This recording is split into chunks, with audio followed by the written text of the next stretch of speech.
Basically, my team is in a very good position. And once again, you could say fairly lucky. I haven't had too many injuries.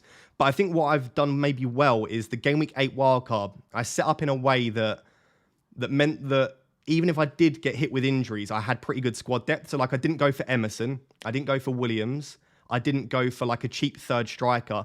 I went with a team that I had enough depth so that no matter what happened, I'd probably be in a good position for sort of any injuries to deal with, and also blank Game Week 12 as well. So this is the team that I've currently got. As you can see, to be honest, I don't need to make a transfer this week because even if Mitrovic and James are both out, I'd get Castagna or Gahey on for James, and then I would get Andreas on for Mitrovic, and then I would still have the third sub. So like, I don't need to make a substitution this week, a transfer I should say.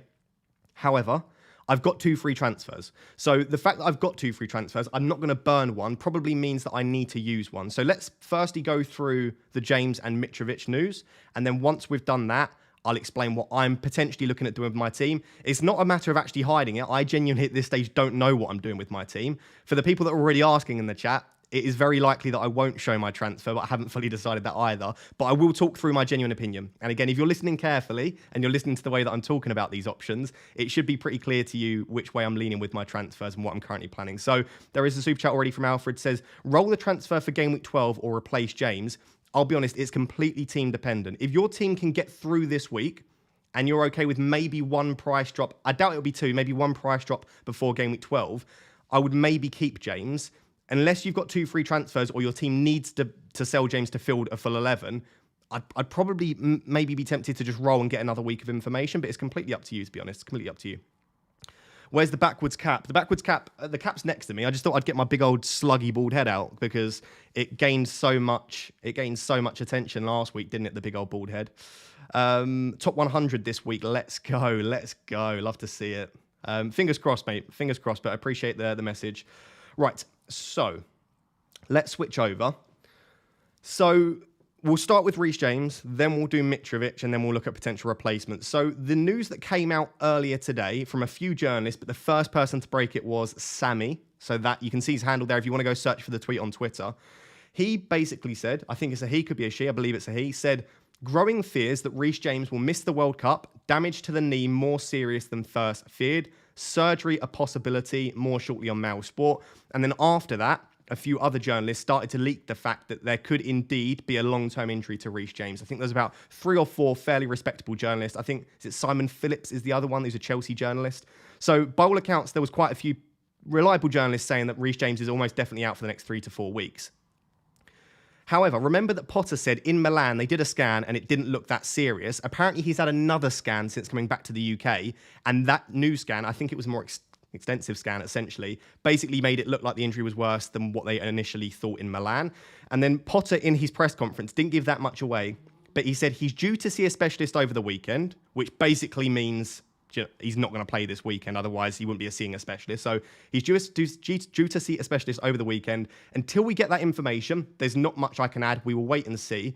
And then he said he spoke yesterday. He felt not too bad. Until you get these checked, you never know. So what it basically sounds like is Reece James isn't in a massive deal of pain. He's not really suffering from the injury too much. But the recent scan has suggested that it might actually need surgery and it could be a bit of an issue. My initial thought, and I think this is everyone's thought, is that he's out for this weekend. He's almost definitely going to be out for Game Week 12 because remember, Game Week 12 is a midweek fixture. Let me just remind myself what day Chelsea play. So Chelsea play in Game Week 12 on Wednesday. So I can't see him being fit for Wednesday if he's in a specialist week this weekend and it could be a long-term injury. So I doubt he's available for Wednesday. So I think what we're probably in a position with is he's definitely out for 11, almost definitely out for 12. He could be back for 13 against Manchester United. But realistically, I think what we're looking at is the earliest Reece James will be back is probably Game Week 14. So I can't see a single position personally, anyway, myself, where you wouldn't want to sell Reece James at some point over the next 2 game weeks. I guess the question comes for you, do you need to do it this weekend, or do you think there will be value in holding off for 1 more week and then making the move after that? Mods, thank you very much. Just a few people putting some weird messages in the chat and being a little bit strange. Try and keep the messages fairly normal just to give the mods less to do if possible. We can leave the weird messages for post-deadline if you can, right? So that was the first piece of stuff is on Reece James. My general perspective on this is you sell Reece James either this week or next week. I can't see him being available for game week 12. And remember, a reminder, if you're a bit of a casual FPL player, that we have a midweek game week in game week 12, but also it's a blank game week because Arsenal and City blank. So realistically, you need every single player possible to play because you've probably got players from City and Arsenal that you don't want to sell. So I'll leave it there on Reece James. Essentially, yeah, he looks like a sell to me. I'm probably leaning towards selling this week myself. If I don't sell this week, I'm almost definitely going to sell for game week 12. Right? Then the other news is on Mitrovic. And unfortunately, the Mitrovic news is less conclusive. So this is from Colm. Colm's brilliant. He's an FPL manager himself. He basically aggregates all of the press conferences and gives you full quotes on Twitter. So this is from the press conference from Marco Silva today on Mitrovic. He said, Mitrovic is getting better. He did the warm-up on Friday, which is today. Obviously, they play tomorrow, which is Saturday at 3 p.m. So it's not like we've got until Sunday. We've only got between when he gave the press conference and when they play, it's basically 24 hours. So he did the warm-up session on Friday with the team. The rest of the session was more strategy for the match. So it doesn't sound like it was a particularly strenuous session for Mitrovic. He then went on to say for two and a half weeks, he's been without the team. So he hasn't done any team training for 2.5 weeks now. And then he said, we will check him, assess him, see how he's feeling. We'll do the same later this evening to make a decision on whether he can make the squad. And then he went on to say, let's see what will happen in the next few hours. I'll meet with the medical staff and my technical staff as well. And I will make the decision. So basically, this one's a lot trickier for me. This sounds like he's hopeful he'll be involved, but he's not particularly hopeful of a start, would be my initial response to this. But there's a chance, right? With Reece James, there looks like there's no chance this week, and there looks like there's no chance for 12. I would say there's a small chance Mitrovic is involved this weekend, and there's actually probably a decent chance he's available for game week 12. Now, the reason I say that is Fulham actually play on the Thursday for game week 12. So we've got, if he doesn't play or he only features shortly in game week 11, we've got until Thursday that he could recover.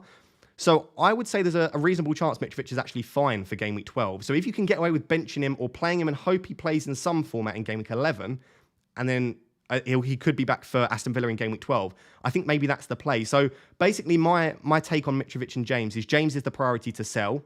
There's no way James is involved this weekend from what we've seen. Mitrovic, there's a small chance. You either start or bench. You could still sell him, but I just think when there are so many other issues we've got in our team, such as Reece James, Isak, Luka Dean, Patterson, what other issues you may have, I think it probably makes more sense to keep Mitrovic and either bench or start him and hope that he's back for game week 12. What are you guys doing? Let me know in the chat what you're currently doing. We have had someone just become a member, Stridix. Thank you very much. Welcome to the channel. Thank you very much. And we've had a super chat from Akil. Says James and Andreas to Doherty and Trossard for a 2-week punt. I'll be honest, I love both of those moves. We're going to discuss Doherty in a second, but I think Trossard's a fantastic shout as well. Fafana, James, Isak, all out. Dunk/Welbeck for a -4. Yeah, I like all of the Brighton players. They've got Brentford, they've got Forest. I think Dunk and Welbeck, or Webster and Welbeck, could be a really nice combination of transfers. Absolutely. I absolutely agree with that. Yeah, what we doing, chat? What we doing with James and Mitrovic? What are your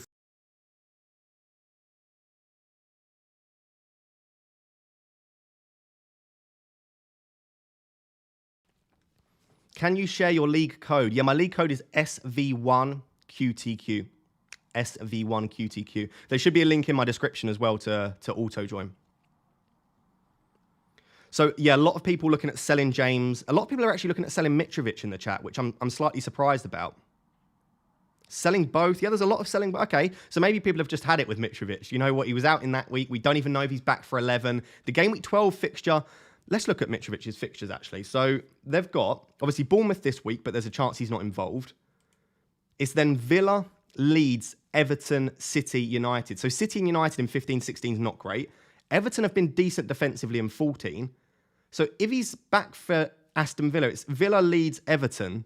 I guess you could sell Mitrovic. You really could.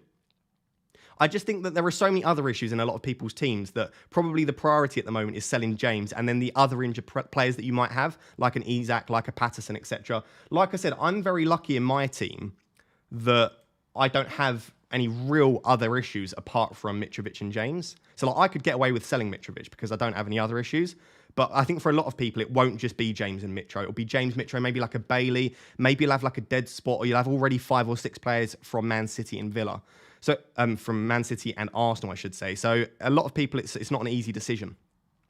I'm thinking of benching Mitrovic for Andreas. Also, what are your thoughts on the best James replacements? Yep, I don't mind benching Mitrovic for Andreas. I may well do that myself. I haven't fully decided if I keep Mitrovic, whether I bench or whether I start him.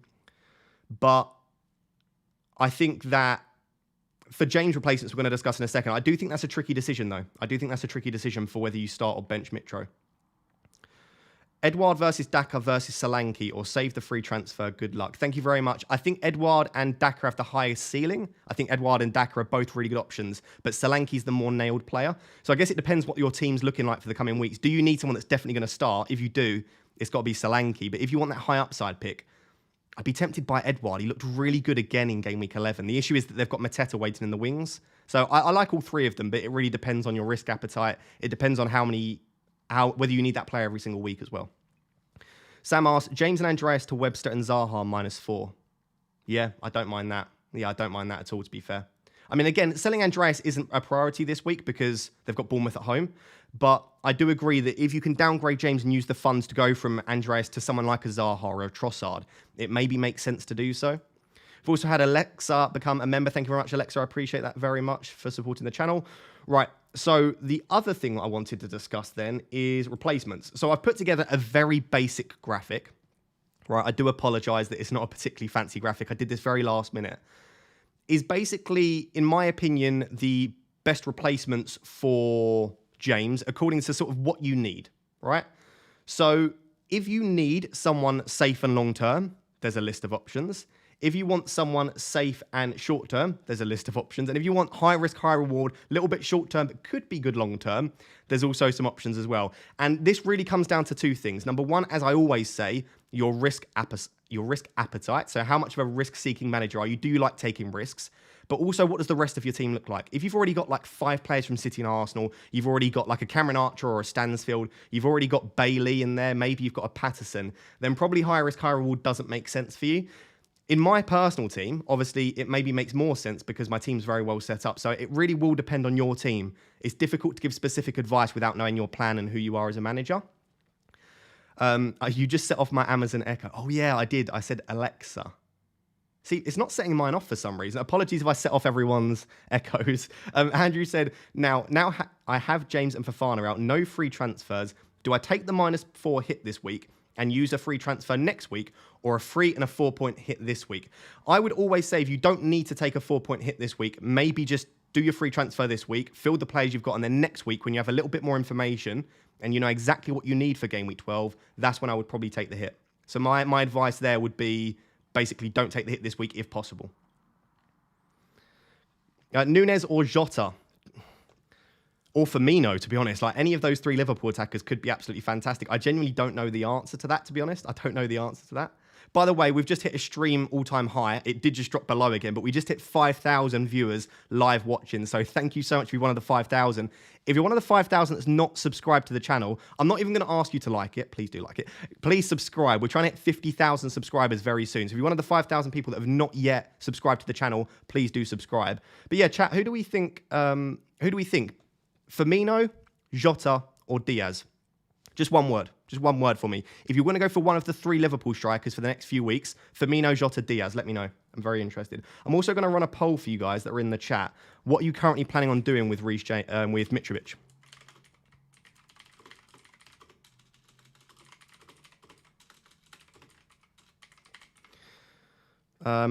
Bench.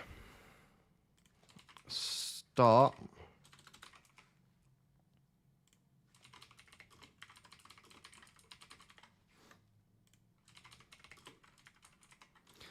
God, there's a real mix between Firmino, Nunes, and Jota, isn't there?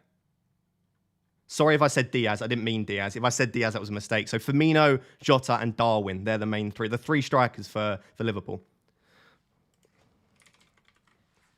God, there's a real mix.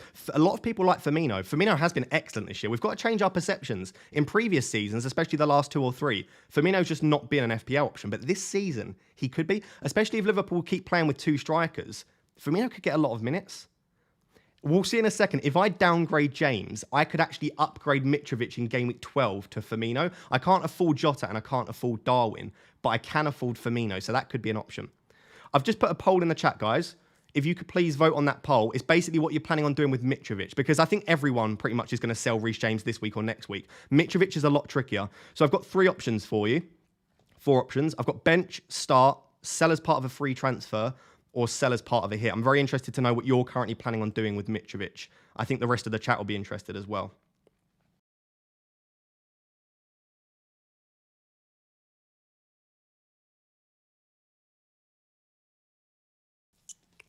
Maybe we'll run another poll in a second, but just to let you know, Firmino is getting the most shouts in the chat. So if you're looking at a Liverpool striker, a lot of people think Firmino. I think I'm worried that the issue is that I don't know who's going to start, and I would be surprised if any of those 3 start the next 3 fixtures. I think all of them will probably get 2. Potentially, Darwin might get 1 or Jota might get 1. I think Firmino will get 2. But if he's not going to get the next 3, it's going to cause a headache moving forward. But what I could do is wait until 12, I should say, move for Firmino in game week 12, and then sell Firmino for Jesus in 13. So maybe you could take a 1-week punt on the likes of Firmino, Darwin, or Jota. We've got 2 new members as well. Alfred has just become a member. Thank you very much, Alfred. I appreciate you. And Benjamin's just become a member as well. Thank you very much, Benjamin. Who's the bigger priority to sell, Trent or James? I would say both you need to sell. Probably Trent because he's more money, but I don't mind prioritising selling either. You need to sell either, to be honest. You need to sell either. Sorry if the stream's lagging a little bit. My internet's playing up ever so slightly, so it might be lagging slightly. Right, so let's do this. Safe and long term, safe and short term, high risk, high reward. The only player that is in 2 categories, as a couple of people have pointed out, that is not a mistake, is Kilman, because Kilman's got a really nice next to against Forest and Palace, but he's also got decent fixtures up to the World Cup. So I think Kilman's both a good short-term pick, if you want to sell him in a bit, but I also think he's quite a nice long-term pick. So with respect to sort of long-term picks, by long-term what I mean is you can buy them, you can play them pretty much every week, and you can hold them to the World Cup. I do think that Crystal Palace still make the most sense. I still think that Gahey and Anderson are probably the best 2 buys. I've put Anderson in orange because I think if you can afford Anderson, Anderson is a better pick than Gahey. He's got slightly better assist potential, slightly better goal threat, and he's actually slightly better for bonus points. I think they're both as nailed as each other. The issue is with Anderson, he's just come back from an injury, so there's a small chance he misses a fixture. But I think Anderson and Gahey are both very, very nailed. So I think my first choice would be Palace. I think if you don't want to go for Palace, or if you already own Gaeta or Gahey and you don't want to double up, I think you've got a few options. You can go for Kilman. You can go for an Everton defender who don't have great fixtures over the next 2. They've got Tottenham and Newcastle, but after that, I've got nice fixtures. You could go for a Leicester defender in Justin or Castagna. I've put a question mark next to Castagna because he's a bit of a rotation risk. And I've got Fabian Schär if you don't already own Trippier, and then Zuma. Now, the issue with Zuma, of course, it's not a great fixture in game week 12, and also he was absent from the Europa Conference League fixture due to illness. So Zuma maybe might be a decent option if you want to take that risk. And then I've got White and Saliba separated, because if you can get away with not having White and Saliba for game week 12, if you don't need them, then I actually think that Arsenal are probably the best defence to target. So from those safe and long-term picks, guys, who do you like? From that first column, who's your favourite option? Oh, the orange players are the players that I like most from each category. So the orange means it's the Raptor orange, I guess. That's the player that I like most from each category. So Anderson, Webster and Doherty in each of those categories are my favourite shouts. What do you guys think? Who's your favourite from that first column?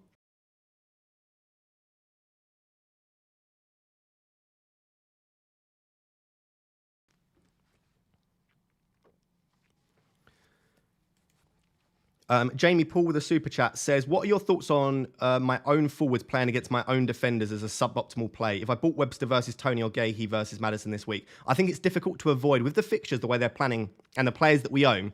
I've looked ahead to future weeks. I've got loads of clashes, so I wouldn't pay too much attention to it. Obviously, if you're 50-50 and there's a player that doesn't clash at all and there's a player that clashes loads, then absolutely, maybe try and avoid the clash. But I wouldn't avoid a player just because they clash, especially if you're looking at a long-term player. So, for example, someone like a Gahey or Anderson, if you're looking at bringing them in for the next 6 weeks, I wouldn't avoid bringing them in just because one of those weeks they clash with your player. So I wouldn't care too much about clashes, basically.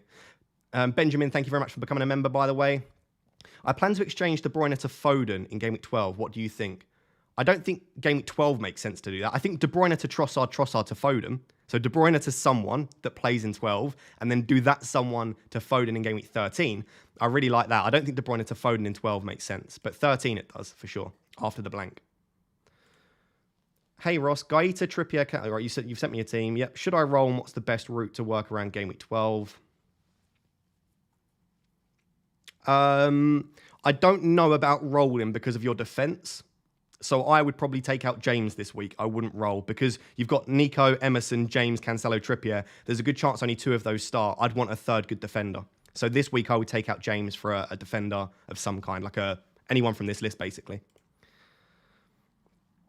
A lot of people are like Eric Dyer. Outside of that, a lot of people are maybe favouring Anderson. Yeah, Anderson and Dyer are quite popular picks then at the moment. I do like Dyer. That's why he's on this list. Frosty is there in the chat. Thank you very much for the massive donation, Frosty. Always coming through with the support. I appreciate you. He says, going to keep pushing my Adam Smith agenda. Good luck this week, everyone. We'll discuss in a second. Bournemouth's short-term fixtures are actually really nice over the next 2. So Bournemouth have Fulham and Southampton over the next 2. So Bournemouth have been defending quite well under their new manager. So I don't hate a Bournemouth defender if you're looking specifically for the next 2. I don't mind that at all.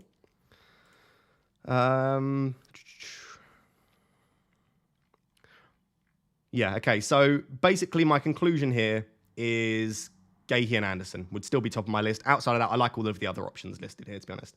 When we're looking safe and short term, I think it's a little bit trickier.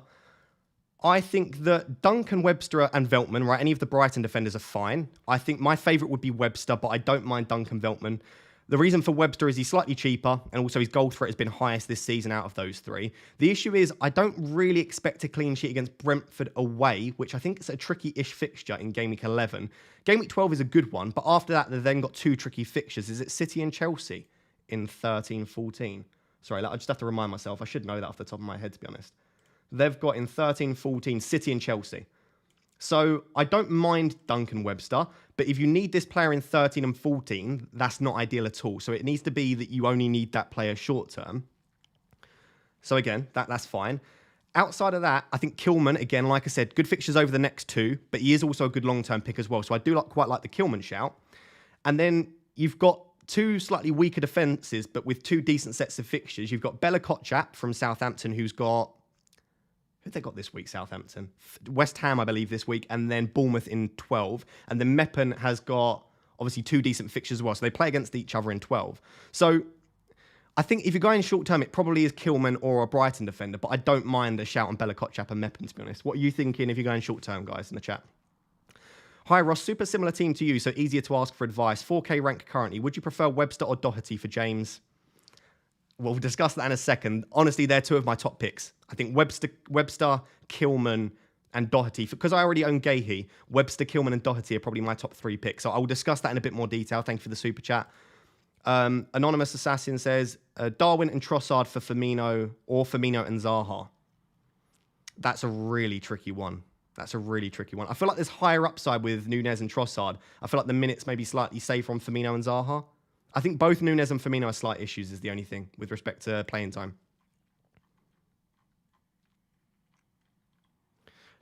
Doherty or Dyer since Emerson is suspended. Dyer is obviously the safer pick for minutes. Doherty's the bigger goal threat. James Bailey to Webster / Trossard. Yeah, that looks like an obvious set of moves. Yeah, I really like those moves. My midfield, Trossard, Maddison, Saka, Zaha, Anthony. Who plays? I'd try and play all 5 of those. I wouldn't be benching any of them, to be honest. I can't imagine wanting to bench any of them. I would try and play all 5, to be honest.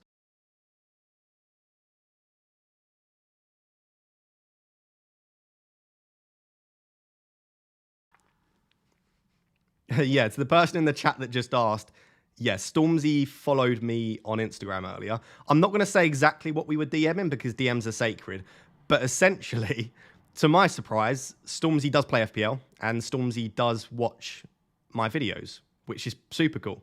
So he watches the videos on a regular basis, which is ridiculous, to be honest. But yeah, he said basically it's one of his first seasons playing. Been watching the YouTube videos, and that's why he followed me over on Insta, which is absolutely mental. I never thought in a million years that would happen. Right, so high risk, high reward, that final column.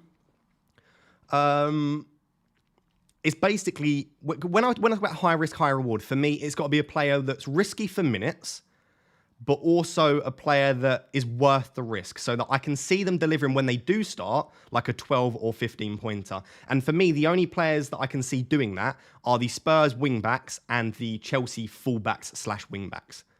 Right? So those are the only ones that I can foresee being worth the risk. So I've got Perisic, Doherty, Sessegnon, and then I've got Cucurella and Chilwell.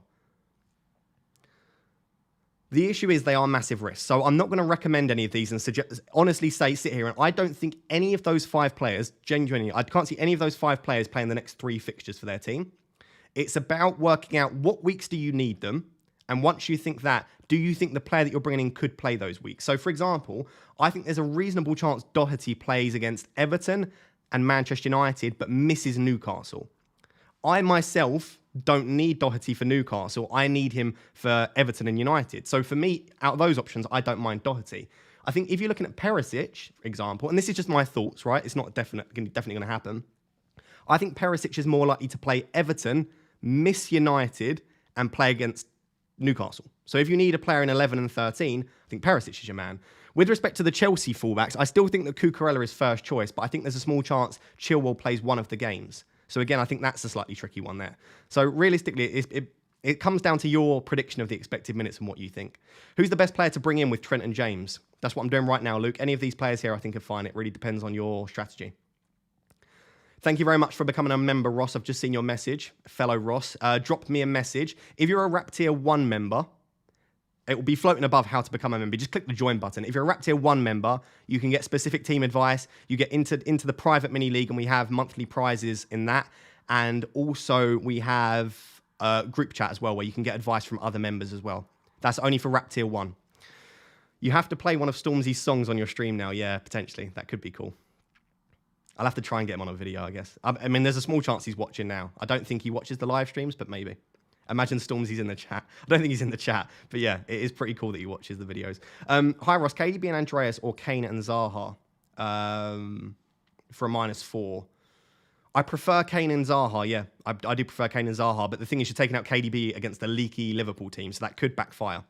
Hi, mate. 3-parter. Dyer or Romero? I prefer Dyer. Any news on Martial? Nothing yet, but I expect him to start.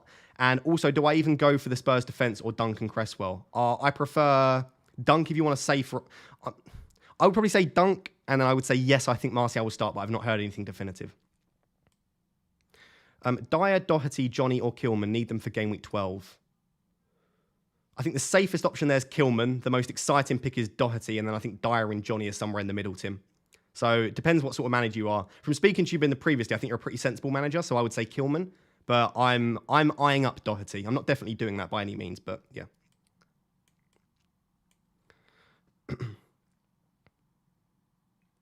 Big Mike, yeah, Big Mike.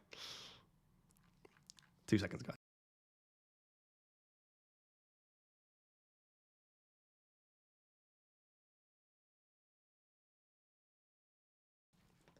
I do apologise. If you missed the start of the stream, I've been incredibly ill all week. I've got the sorest throat. I've already given a 2-hour lecture this morning for my day job, so my throat's killing. So I'm just trying to drink enough water. So apologies for keep on taking a swig. I'm trying to not cough down the microphone. We could do coughing ASMR later if we want to. Diego Costa or Aubameyang, both interesting picks. I think they're both rotation risks. Maybe Diego Costa could be a shout. I worry about his minutes, and I do worry about the minutes for Aubameyang as well, but I think I'd probably lean towards Aubameyang, to be honest. Thank you very much, Brian, for becoming a Tier 2 supporter. I appreciate that. Same to Joa as well. Thank you for everyone becoming members here. It's awesome. And Toli has become a Rap Tier 1 member. So, again, drop me a message and I'll get you added to the private group chat and our private mini league as well. James and Bailey out. Yep, sounds good. Kilman and Trossard in. Perfect. Replace Kilman with White after game week 13. I really like that. And to be honest, you don't even need to replace Kilman with White. He's got decent fixtures. So, yeah, I really like that, Kesh. I think you're good. I think you're good there. That is my team for anyone that missed it. That is my team. I've not made any transfers yet, and I've got 2 free transfers to use. So, plenty to potentially think about.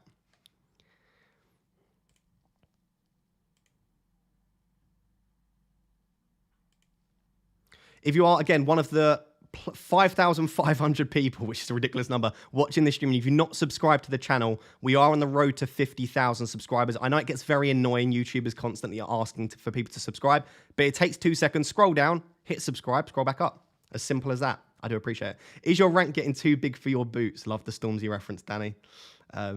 People don't normally believe it, but I'm actually a big Stormzy fan. I'm a big Dave fan. I like listening to a lot of UK rap, so I actually know Stormzy's music quite well. So that was why it was even a bigger moment for me, to be honest. Mohit says, hey, Ross, would you consider captaining anyone aside from Haaland? Perhaps a KDB/Martinelli. Love all of your content, mate. Thanks. What do we think, chat? Would we consider captaining anyone outside of Haaland? Is there any advantage for being a member? Rap Tier 1 members get loads of perks. Rap Tier 2, which I think you are, Alan, is basically you get a badge next to your name. When the chat's a little bit quieter, you get priority reply in the chat. At the moment, it's moving too quickly, to be honest. And also, you just get to support the channel. There aren't like hundreds of advantages. It's just to support the channel, and you also get a couple of little perks in return. Hopefully that's clear, to be honest. It's only 99p a month to be a Rap Tier 2 supporter. So it's only like £12 for the entire year to be a Rap Tier 2 member. Anyone considering? Zaha, Maddison. Someone said Salah. Don't think a lot of people are looking at captaining outside of Haaland, to be perfectly honest.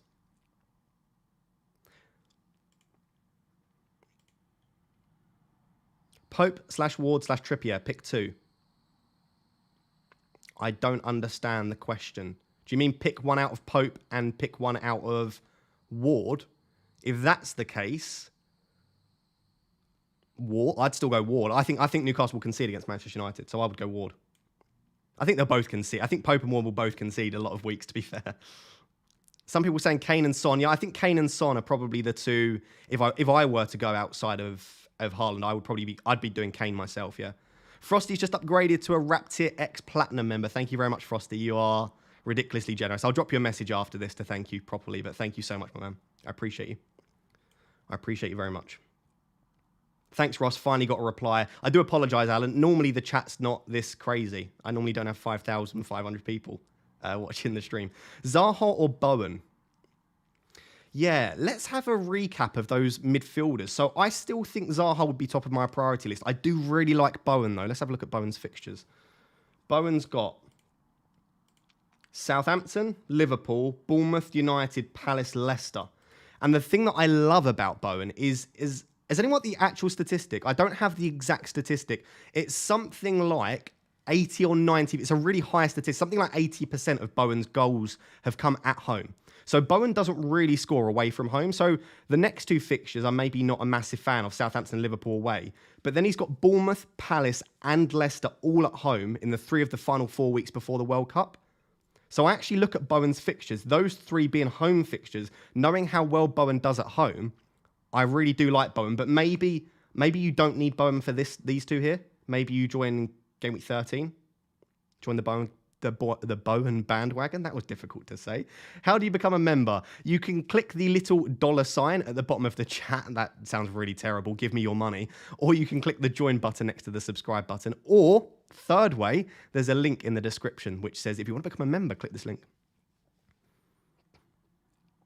Ross, why have you highlighted one name in each of the 3 columns in the James replacements? The reason for that is they are my 3 favourites, depending which of the columns you want. So if you want a safe long-term pick, I would go Anderson. If you want a safe short-term pick, I would go Webster. And if you want a high-risk, high-reward pick, I would go Doherty. I also like Gahey. I also like Dunk. I also like Perisic, Sessegnon. I like all of the options on here. I've not put anyone on this list that I don't like. These are all of my favourite replacements. But what I would say is that those 3 are probably my favourite. There you go. Joshua has just said 19 of his 23 of his goals are at home. I don't know if that's definitely the exact statistic, but it was something like that. So a lot of Bowen's returns come at home. What do you think about KDB and Mitrovic out for Kane and Trossard? Or do I just wait and transfer KDB out for Salah next week? I myself would be more tempted by KDB to Salah in 12, but I do understand that Kane's been fantastic recently. It's a really nice fixture against Everton in 11. Abdullah says, you're my Friday evening highlight. I appreciate that. You guys are my Friday evening highlight. I appreciate you all being here. Thank you very much for the support.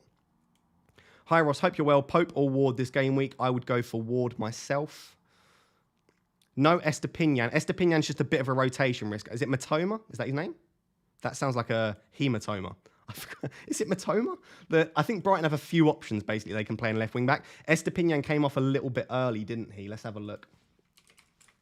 Estepinian. Oh, history. Estepinian has come off in the 78th, 62nd, 75th, and he came off in the 66th minute in game week 10. I just worry a little bit with Estepinian. It is Matoma. Cool, thanks. And March, of course. Matoma and March. So I just don't know that Estepinian's safe enough for minutes for me, would be my only concern. That would be my only concern, to be honest. Thoughts on Big Michael Elise? Love it, Danny. Danny's getting all of the Stormzy references in. I love Elise. Elise and Eze, I think, are both decent options at a cheaper price if you can't quite afford to go for a Zaha or a Trossard. Sorry, I just joined. James out this weekend for who? It's exactly what we've got up on the screen right now, Lou. It's exactly what we've got up on the screen right now.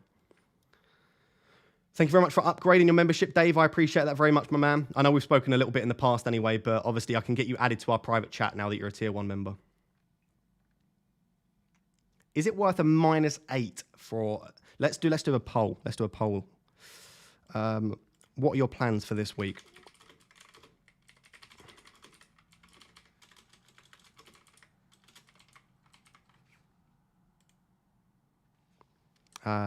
Roller transfer?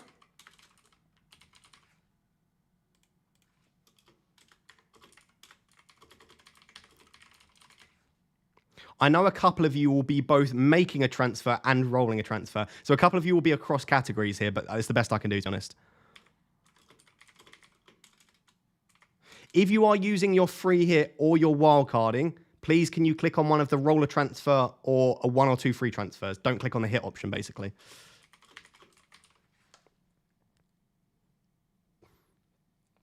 There you go. I've just put a poll in the chat to see what you're doing this week, guys. Cap has asked, Yo, Ross, thoughts on Foden to Zaha this week for Maddison in game week 13? Okay. Also, is Williams to Webster next week worth for a 1-week punt? I don't like 1-week punts on defenders. I would do Webster this week or not at all, or look for a longer-term pick. I'm really not a big fan, especially when they're centre-backs, of 1-week punts. Thoughts on Foden to Zaha this week? And fodder for Maddison in 13. I don't mind that. But again, I think this is a really nice fixture for Foden. So again, I would prefer to do the Foden to Zaha move next week. James/Andreas out. Doherty/Trossard in. Mitrovic bench. That sounds pretty perfect, mate. I think that sounds good. Hi, Ross. Would you go for Reece to Trippier or start Gahey and roll? I'd start Gahey and roll, Scott. I don't think you need to do the move this week. Why is Webster edging Dunk out of interest? Is it BPS? It's mainly goal threat. I haven't actually checked BPS. Someone earlier told me that he is high for BPS. I haven't checked that myself. We can check that now, actually. Let's check that. 2 seconds. I'm looking away from the chat for a sec. Oh, there you go. We're back. Toolbox. Opta stats. Let's get in Webster.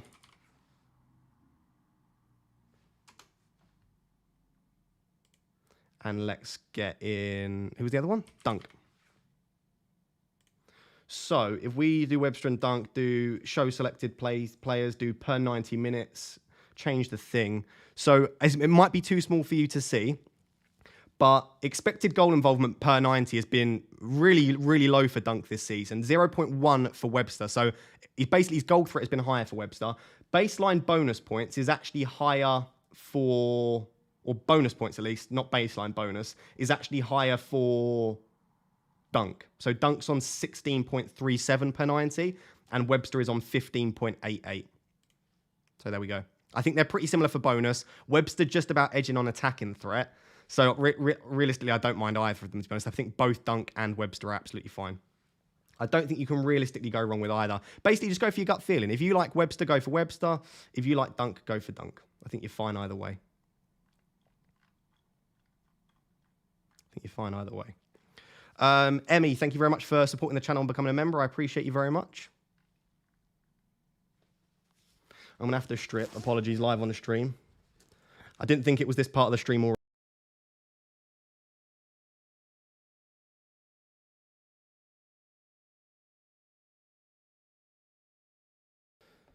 There we go. That's about as far as I'm stripping for now. Maybe stay behind until after the deadline. I'm joking. That doesn't happen after the deadline. That doesn't happen after the deadline. We've got another super chat. Thank you very much. By the way, thank you for all of the super chats. I do appreciate the support. I'm trying to not only read super chats, but there have been quite a few. Tony or Wilson out for Kane? No, I don't like either of those, to be honest. I just keep Tony and Wilson, especially when they're both on penalties. I think taking out a penalty taker with a decent fixture is never a particularly great idea. I know Kane's also a penalty taker, but I don't really like either of those that much, to be honest. Thank you, Matthew Wills, for becoming a member as well. Look at all these members joining. I love to see it. Basically, like I said, Rap Tier 2 supporter, I do appreciate you, but you don't get added into the private chat. If you're a Rap Tier 1 supporter, then just send me a message, and later tonight after the stream, I'll get you added into our chat, and I'll get you added into our private mini-league as well. Ross, are you considering Kane as a captain? Probably not, no. I'm about 5% considering it, to be honest, but no, not really, unfortunately. I just think Haaland's too good, and I think Liverpool aren't great.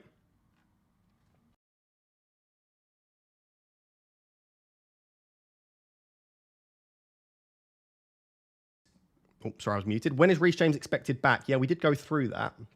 Let's go there. Basically, looks like probably like 3 or 4 weeks, to be honest. Doesn't look good. Doesn't look good at all.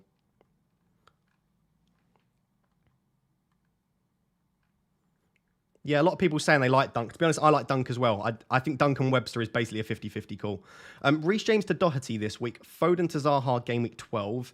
Maddison to Foden and Doherty to Saliba in 13. No hits needed thoughts. I mean, it sounds like a perfect plan on paper, Cap.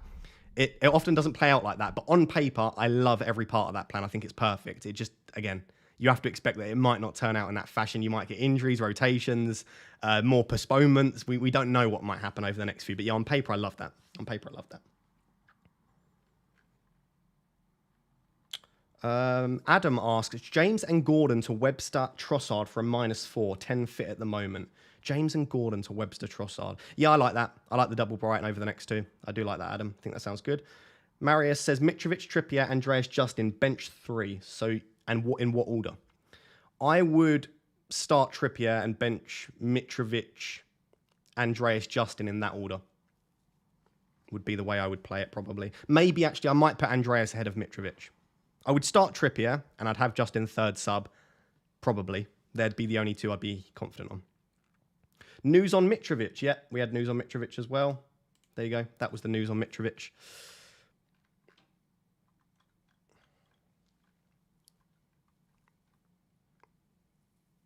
Ross, you missed the super chat asking whether to bench Trippier for Anderson. I do apologise. I'm missing loads of super chats. It's been going insane. Bench Trippier for Anderson. I'm going to be benching Gahey for Trippier. So I would personally start Trippier ahead of Crystal Palace defenders. I think the stream lagged out when I said that. So just in case it did, I would start Trippier ahead of your Palace defenders personally. That's just my perspective on it. I think Trippier's attacking threat is so good that it's worth starting him, even though the clean sheet potential is quite low, ahead of someone like a Gahey or an Anderson, personally for me.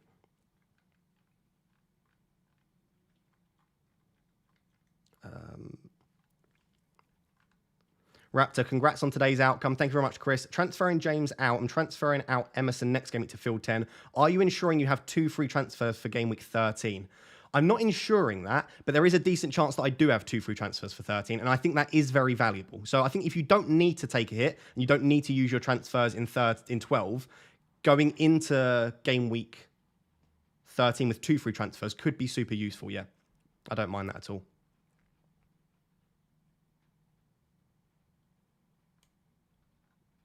Please say "sue" for us. I might do a proper one after the deadline. That's a bit of a weird thing to do midstream. I'm a Manchester United fan though, so maybe.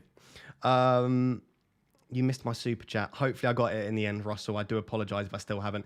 Is Zaha going to leave us still disappointed? Danny, I need you in my DMs because these would be great DMs to send to Stormzy. You're getting in every Stormzy track reference possible. Maybe he's watching the stream, and if he is, he's probably loving all of your references.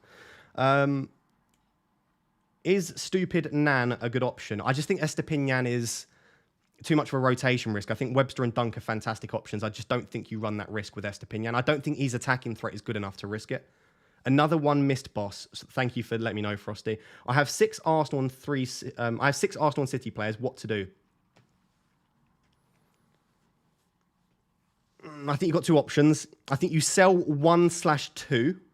I don't think you can get away with having 6 players plus others missing. So I think maybe you sell, like if you've got De Bruyne, I'd sell De Bruyne. If you've maybe got Jesus, I don't mind taking a 1-week punt selling him. Or you keep them and you free hit. I would probably lean towards selling KDB, who I assume you own, or someone like a Jesus or a White or a Saliba. Keeping 5 of them, trying to field 9 and then roll in like that. But you've got 2 options really. I think sell 1, maybe 2, or just free hit, which I don't mind either. OG Mastaz, thank you for becoming a member. I appreciate you very much. Start Zuma or Anderson, Andy asks. I would start Zuma personally, but there is a chance he doesn't play or cameos because he was ill. But I just think chance for a clean sheet is higher against Southampton than it is for Palace against Leicester, probably. I think that's a tricky one, though. That is a tricky one. The super chats that I'm missing, by the way, I'm not asking you to give me more money than this. You're already very generous. If you donate less than about £2/$2, it doesn't highlight the message to me very obviously. It just gets lost with the chat. So if you do more than that, there's less of a chance of me missing. I'm not asking you to, but I'm explaining. Most of the ones that I miss will probably be like the $2 ones, £2 ones, because they just get lost with the chat, basically. Julio says, rate these 3 for James subs, Dunk, Webster, Doherty. They're the 3 that I'm probably looking at along with Kilman.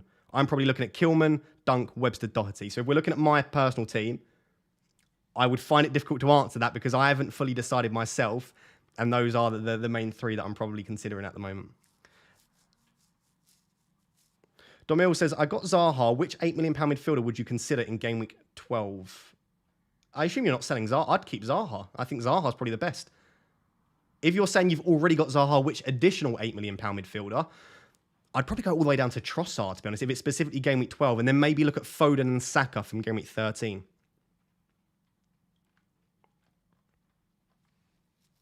Are you showing your transfer this week, Ross? Unlikely, Elliot, but I haven't decided. To be honest, I've told you roughly what I'm doing. I'm probably keeping Mitrovic and I'm probably selling James. I haven't fully committed to that. I could change it. That's not me lying to you. I genuinely don't know. And I haven't fully decided who I'm replacing James with. So there's probably enough information for you there to know roughly what I'm planning. Jay with the very generous super chat. Thank you very much, Jay. Says, hi, mate. Now Mitrovic has already dropped in value by 0.2 million. Is it worth just keeping him? James for Kilman or Dunk? Worth transferring out Bella Kotchap this week. So I wouldn't take out Bella Kotchap. I think he's fine. I think Kilman and or Dunk are both fine. I don't have an issue with either of them. I would say that Kilman's slightly better long term, but Dunk, I think the next 2 are really nice for him. So maybe just Dunk. And then, yeah, I'm probably looking at keeping Mitrovic myself, but I've not fully decided. I do have a couple of decent options if I want to sell Mitrovic. Mitrovic to Skamaka. I don't mind Skamaka. I like him more than I did a couple of weeks ago. I do still think he's a slight rotation risk, and I can't see him starting the next 3. I think one of the next 3, and it could be in 12, I think Antonio will start ahead of Skamaka, and that worries me slightly. And he's very prone to an early substitution as well.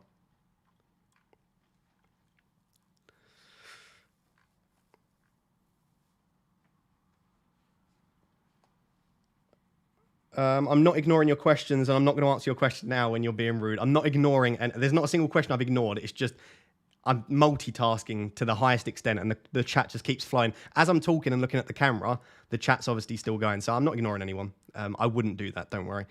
Is Captain Kane worth the risk? Yeah, it might potentially be worth the risk, but I'm not going to take that risk myself. I think I don't see enough from Spurs, and I've seen quite a lot from Everton to suggest to me that could backfire. I think Haaland's fantastic, City are fantastic, Liverpool defensively aren't great.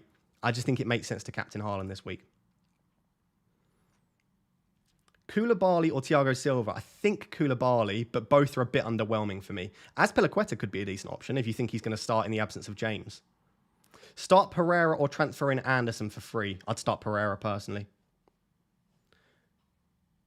Gonna have to buy a teleprompter with chat on it. Yeah, it's funny, Frosty. I did consider at one point, when I wanted to script some of my videos, I did consider a teleprompter because then I can sort of look at the camera, but I don't like scripting my videos anyway. A lot of people are asking Pope or Ward. I've answered that a lot, to be fair. Still Ward. I can't see Newcastle keeping a clean sheet. I think especially if you do own Trippier already, I'm not keen on the double up this week. I really don't want to have Pope and Trippier. I think they'll concede, but I think I've got other places to use my transfers. Peter says start/bench Mitrovic. I'm probably leaning start at the moment, but I was on bench earlier. I don't know there, sorry. Subs, Andreas, Gahey, Emerson. I think you've got it in the right order. I think the bench is in the right order. It's just up to you whether you want to start Andreas or Mitrovic. If you think Mitrovic will start Mitrovic. If you think he'll be benched and come on, maybe start Andreas. I don't know. I'm sorry. It's a really tricky one. Sometimes it's very important as a content creator to say when you don't know. And I don't know with the Mitrovic start or bench stuff. Salah to Foden. No, I don't like that. Luke, I'd prefer to have Salah, to be honest, over the next two. Not sure if I've had a howler here, but I've got rid of KDB for Foden, added Kane up top with Haaland. Was this a madness before a blank game week? We'll have to play with 10 men, waste of 2 free transfers. No, I think you're fine, Solzy. I don't think that's a waste of transfers. And I also don't think that you've ruined your team for 12. You've got the same amount of players. I just think that obviously Foden, it means you're going to have to bench in 12, which is fine. I'm probably going to field 10 players in game week 12, to be honest. Thoughts on starting Rico Henry this game week and make a call on Reece replacement midweek? I don't like him, but at least he's nailed and the best cheap one to rotate with him. So they've got Brighton. It's not a bad fixture. Yeah, I'd probably start Rico Henry and get another week of another week of information, another couple of days of information ahead of 12. So yeah, I wouldn't mind starting Rico Henry, mate. I think you're fine there. Do you trust in double defence of Wolves for the next games? I'm not sure about double. I don't mind a single defender, to be fair. I don't mind a single. What game week are you looking to transfer out Maddison? Potentially 13/14 for Saka. I'm looking at a Saka move. Are you hiding your transfers this week? Potentially. Also, what are your thoughts on going James and Mitrovic out to Webster and Firmino? What do you prefer? I don't mind that. I can't afford Webster and Darwin, so it would have to be Webster and Firmino for me. I don't mind that move. I'm just a little bit hesitant on the Liverpool attackers, to be honest, still. I'm still not fully convinced there, personally.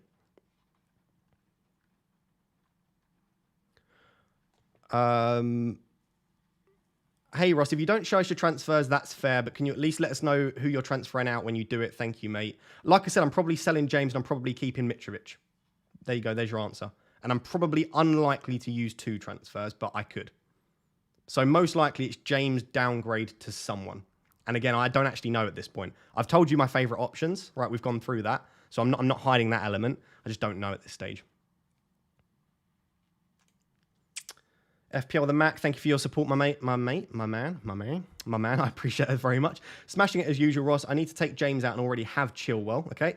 Would you bring in Gahey considering Chilwell is already risky? Yeah, I think Chilwell is your risky pick. Like, I don't think I would do Chilwell and Doherty, for example, and maybe you could go Cucurella and just hope that you get it right each week. But yeah, I think the fact you've already got that slightly risky pick there in Chilwell, I'd go for a safe Gahey, Anderson, Kilman-esque sort of dunk sort of player, basically. So yeah. I think Gahey/Anderson would be top of my list. Would you start Webster or Gahey over Mitrovic? No, I would not.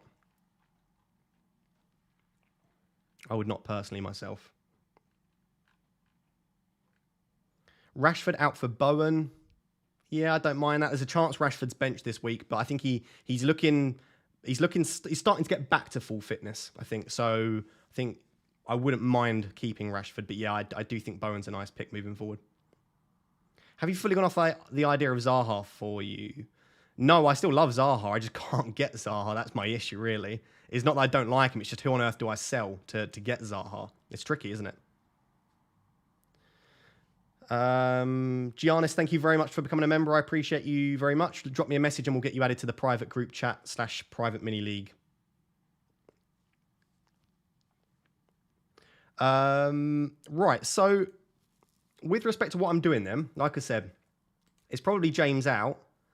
And then it's one of Dunk, Webster, Kilman, and Doherty. Right? It's probably one of those 4. Depending which of those 4 I do bring in will depend if I start them or if I start Castagna. Because, like, to be honest, like, I can just do this, right? I don't have to do anything particularly fancy with it. Like, I don't even have to make a move this week, but I've got 2 free transfers, so I will. But I could start Castagna. I could start Andreas. I don't need to replace either of them particularly. But I am in a slightly lucky position with a lot of the way that my team's gone. So I understand that not everyone's in that position. So there's that. If I just move over to Fantasy Football Hub quickly, I can show you what I'm kind of thinking. And this is the way that I think you should make your decisions personally. Right, if I go over to Hub and go on to my team.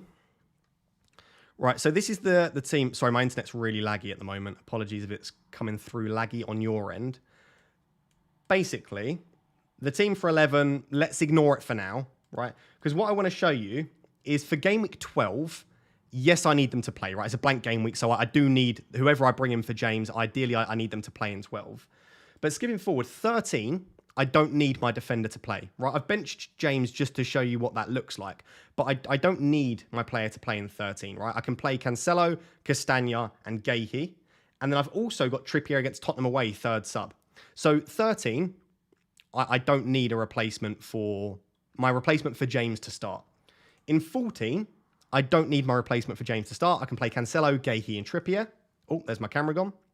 I am still here, don't worry. My camera's just lagging out. Let me reset that. In 14, don't need it, right? In 15, I don't need my replacement to particularly play. I've got, again, Cancelo, Castagna, and Trippier with decent fixtures. And in 16, arguably it would be nice for my player to play, but I don't need them to play, right? I've got, again, Cancelo, Gahey, and Trippier, but I do have double Newcastle against Chelsea. So ideally here, I would like my replacement to play. Now, I can play Castagna against West Ham away. That's perfectly fine as well. But ideally, I'd quite like my replacement to play. So when I look at this, what do I need from my James replacement? Well, I need a replacement for game week 12.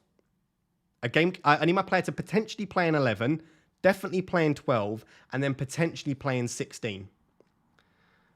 So that's the way that I'm approaching that. Now, I'm not going to give you the answer to that because there are a few answers, right? I could go Webster, could go Dunk because they've got such a nice fixture in 12. I think they've also got a decent fixture in 16, right? Let me just go Dunk as an example.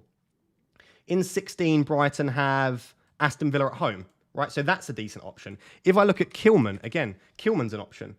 Kilman has Nottingham Forest and Palace over the next two decent fixtures. And then after that, it's Arsenal at home in 16. So not the best fixture in 16, but someone I could play. And then if we look at like a Doherty or a Dyer, a Spurs asset, Everton, good fixture this week that I could play with a lot of high upside. Manchester United away after that in 12. Again, if they play, that's decent. And then in game week 16, it's Leeds at home. And also there's a nice fixture in game week 14 against Bournemouth away.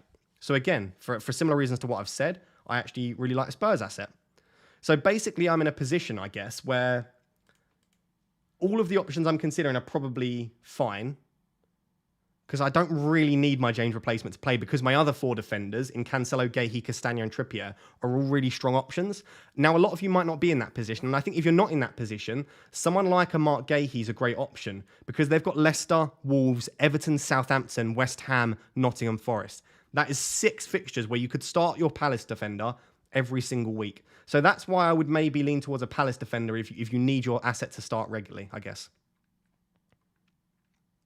Hopefully that little chat kind of helped you guys out then.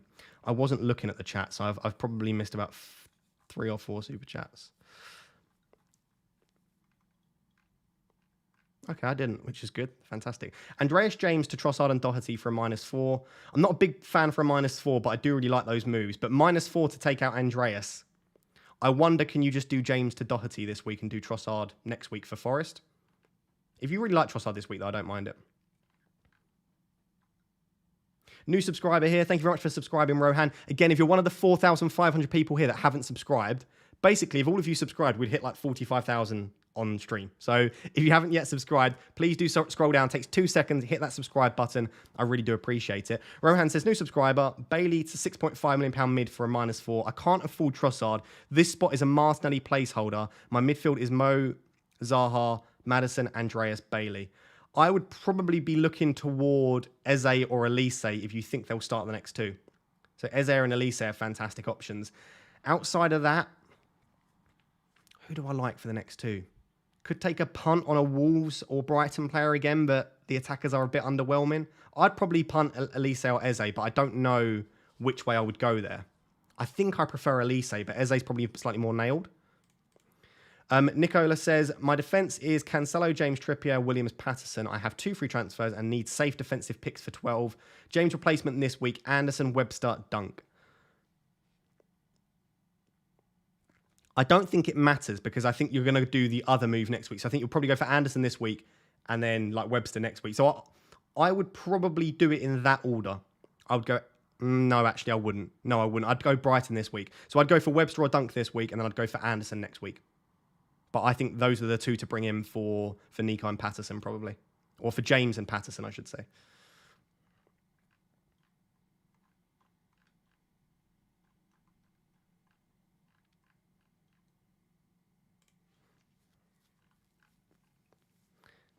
Alex, Mel told me to join the stream. Love the Stormzy reference again. Stormzy's getting a lot of shout outs here. I play Jesus or Solanke this week. I don't know why I thought about that. I wasn't really paying attention. Jesus, 100% play Jesus. I'd play Solanke though. I'd play both of them. I'd bench someone else in your team. I'm sure your team isn't that strong that you have to bench one of Solanke and Jesus. But if it is, you definitely bench Solanke. You never bench Jesus. Gahey or Anderson. Anderson's a slightly better option, but he's 0.2 million more, and he's just come back from injury. So I'd say he's probably slightly higher risk of getting injured. I'd still lean Anderson, but Gahey's a fantastic shout, and I don't think you can realistically go too wrong by bringing in Gahey. A lot of us are forgetting that Maddison's on 4 yellows. This could become an issue. It could. I've tried not to mention it too much because I don't want to stress people out about something that might not need a stress. But yes, if you are unaware, Dalot, Jesus and Maddison are the 3 key players that are on 4 yellow cards. If Dalot, Jesus or Maddison get booked this week, they will miss game week 12, apart from Jesus, who will miss game week 13. So if Jesus picks up a yellow this week, because he doesn't play in 12, he'll be missing 13. And then Maddison and Dalot could potentially be missing game week 12. So it's maybe another reason to save a free transfer if you can, I guess.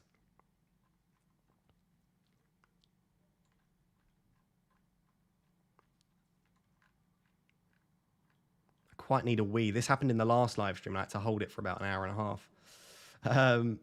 Are you keeping Castagna up to the World Cup break? Probably, yeah. Probably. Unless he loses his place, and then I'll have to transfer him out. Please be as respectful as possible in the chat. Thank you. Start 2 from Anderson, Webster, and Solanke. I would definitely start Solanke. I always favour the attacker. I'd maybe just lean Webster ahead of Anderson, but that's a tough one. Definitely Solanke. And then flip a coin for the second one. Is Tosin a good shout? Yeah, I had Tosin on my list. I think. Where is it? Oh, I didn't put Tosin in. I thought I put Tosin in. Tosin's a fantastic shout. I thought I had him on my safe and short-term pick. Yeah, Tosin's absolutely fine as well if you want to go for an Aston Villa defender. Not Aston Villa, a Fulham defender.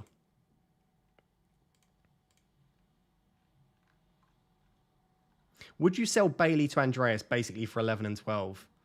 It's a bit of a boring transfer, but I don't mind it. I wonder if you can go for like an Almiron or an Eze or an Elise. Got slightly more attacking threat. Andreas, I know he scored, and I may well be probably playing Andreas this week. I don't think that'll be a regular occurrence by any means. But yeah, I don't mind that. I wouldn't do it for a hit. I don't mind it for free.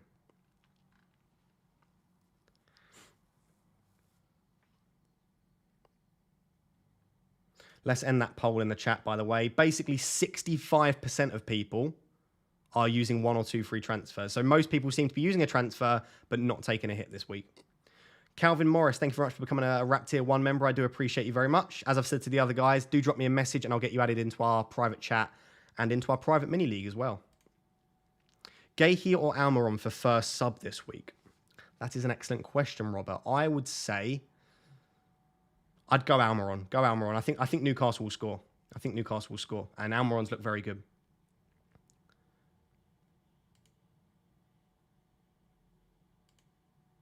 I've got Saliba, Cancelo, Trippier, which I plan to play most of the games. Yep. You reckon a Brighton defender for James would be the best alternative to fill out the bad fixtures? You'll have to look at rotations, mate. I can't quite remember rotations. But realistically, you're going to play Saliba most weeks. You're going to play Cancelo most weeks. So it's basically to rotate with Trippier. Trippier's only really tricky fixtures in game week 13, I believe, right? Against Tottenham away. So 13 and 16. You basically need a defender with a good fixture in 13 and a good fixture in 16. So yeah, Brighton probably aren't the best option, no. Because Brighton have a tricky fixture in 13. So it's up to you. Have a look at the rotations that you need.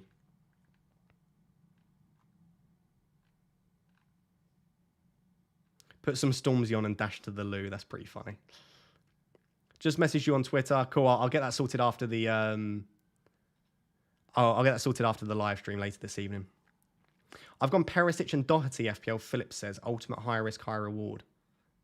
I love it and hate it all at once, Eddie. But yeah, I do think that is massive high risk. I think they'll both start this week.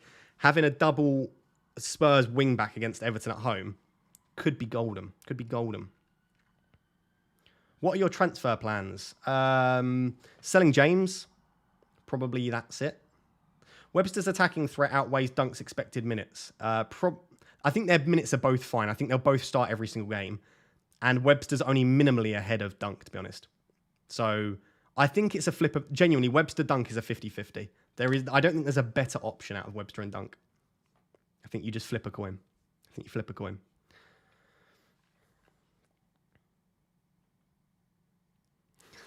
Danny with another reference. James out long term. Oh man, the audacity.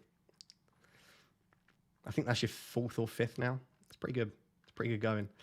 Cresswell or Gahey this week? I'd prefer Gahey myself. Any thoughts on bringing in Ashley Young? I don't hate it, Ash Ketchup, but I'm not a massive fan of it. Speaking of Ashley Young has just become a Rap Tier 2 supporter. There we go.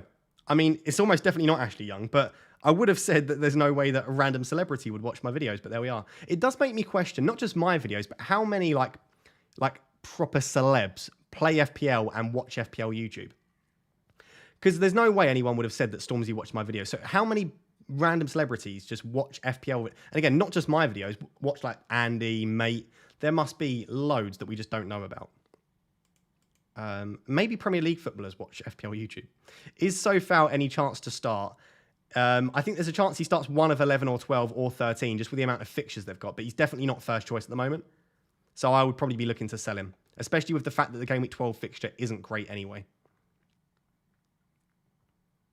Hi, Ross. Why is everyone ignoring a bench Dallo at 4.5 million, provided his chance of a return? I don't think anyone's ignoring him. I think he's fine. I don't really like the Manchester United fixtures, though, to be honest. I don't really like the Manchester United fixtures.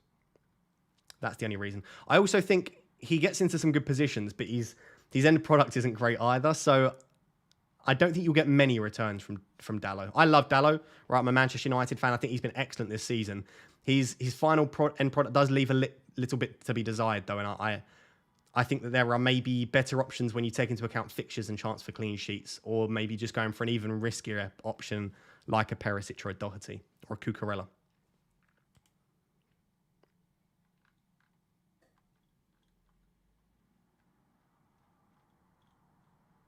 Bro, I'm Tom Hanks. Nice to see you, Tom. I loved you in Castaway. Oh, that's a good question. I feel like I should save this question for post-deadline, but let me know anyway, chat. What's the best Tom Hanks film? And if you don't like Tom Hanks, get out of the stream now, because that's just an incorrect response. But let's assume we love Tom Hanks. What's the best Tom Hanks film? With respect to classics, it's definitely Big. With respect to just like what's my favourite, I do like Castaway. I think Captain Phillips, speaking of Mr. FPL Phillips in the chat, is a good film. Terminal is a good film. I don't know, there's so many ones. How confident are you of a Newcastle result? Very, very unconfident. I think Newcastle could get a draw or a win, but I think they'll concede. So I think there's a good chance they get 1/2 pointers for both Pope and Trippier. Forrest Gump, of course. Yeah, I should have said Forrest Gump. Saving Private Ryan, another good one. Green Mile. He's just the GOAT. He's the GOAT. Yeah, Dallo again. Dallo's on 4 yellow cards, so be careful with Dallo. He'll probably get suspended at some point. I bet Jeremy Clarkson watches your live streams. Such a random bet, but yeah, I like it. Well, listen, Jeremy, if you're watching and you want to come onto the channel, there you go.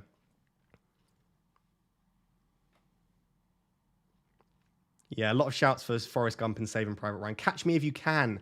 That's a classic. That is a classic Tom Hanks film. And also to have DiCaprio in it is just an anecdote. Philadelphia, right. Change my response. Philadelphia is my favorite Tom Hanks film. There we go. So sad as well. I think I actually cried to Philadelphia the first time I watched it. Same with Green Mile. Green Mile was pretty sad though. Or sad / happy. Depends what part of the film you're watching. What about Cody? Yeah, Cody and Tarkovsky are fine. The issue is they're not great over the next couple of weeks, of course. Start Bella Kotchap or Webster this week.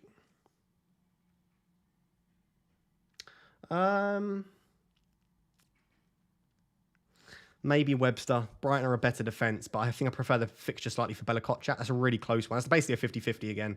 They're both away fixture. No, actually, Southampton are at home, aren't they? Actually, the fact that Southampton are at home, maybe I'd favour Bella Kotchap. Does Bailey play this game week? I don't know, unfortunately, Matthew. I don't know. I don't know at all. There are some really good shouts to the best Tom Hanks films.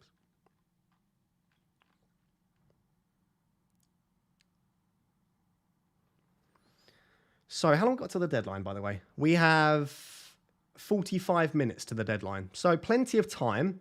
But this is the sort of time, 45 minutes for a deadline, that you need to start thinking about what you want to do. You need to start thinking about what you want to do. Are West Ham defenders good options? Yeah, we spoke about West Ham because the fixtures are great, right? The issue is you've obviously got to start them in 12 against Liverpool away. And everything that we think about Liverpool, and again, Liverpool are not great this season, right? I fully appreciate that. But that is not a good fixture for a defender. Liverpool is still scoring a hell of a lot of goals, and I think it's starting to click for Liverpool. I don't like that fixture. Then they've also got United in 14. So if you can get away with benching them in 14, and you don't mind taking a risk with playing them in 12, the fixtures outside of that are Southampton, Bournemouth, Crystal Palace, and Leicester, and 3 of those 4 are at home. So yeah, I don't mind a West Ham defender at all.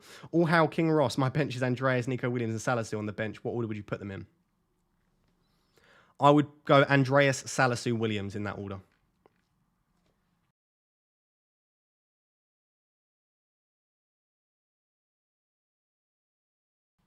Best Leeds mid from 12. Really nice, 13 and 15 as well. I would say for minutes, it's probably Aronson. For attacking threat, it's one of Harrison or Sinistera or Rodrigo.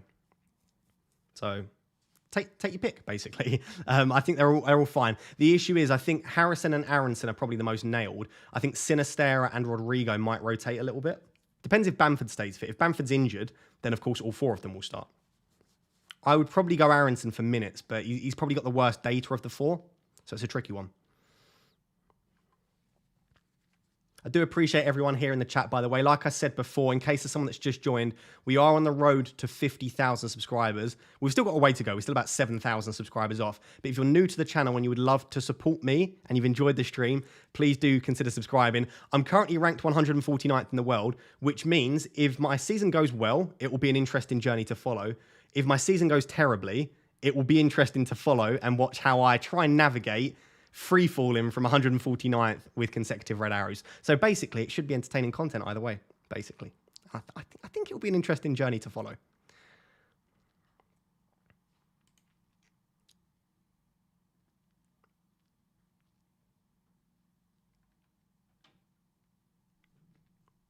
So I'm just trying to fish out some questions that we haven't answered yet. There are a lot of sort of repeat questions.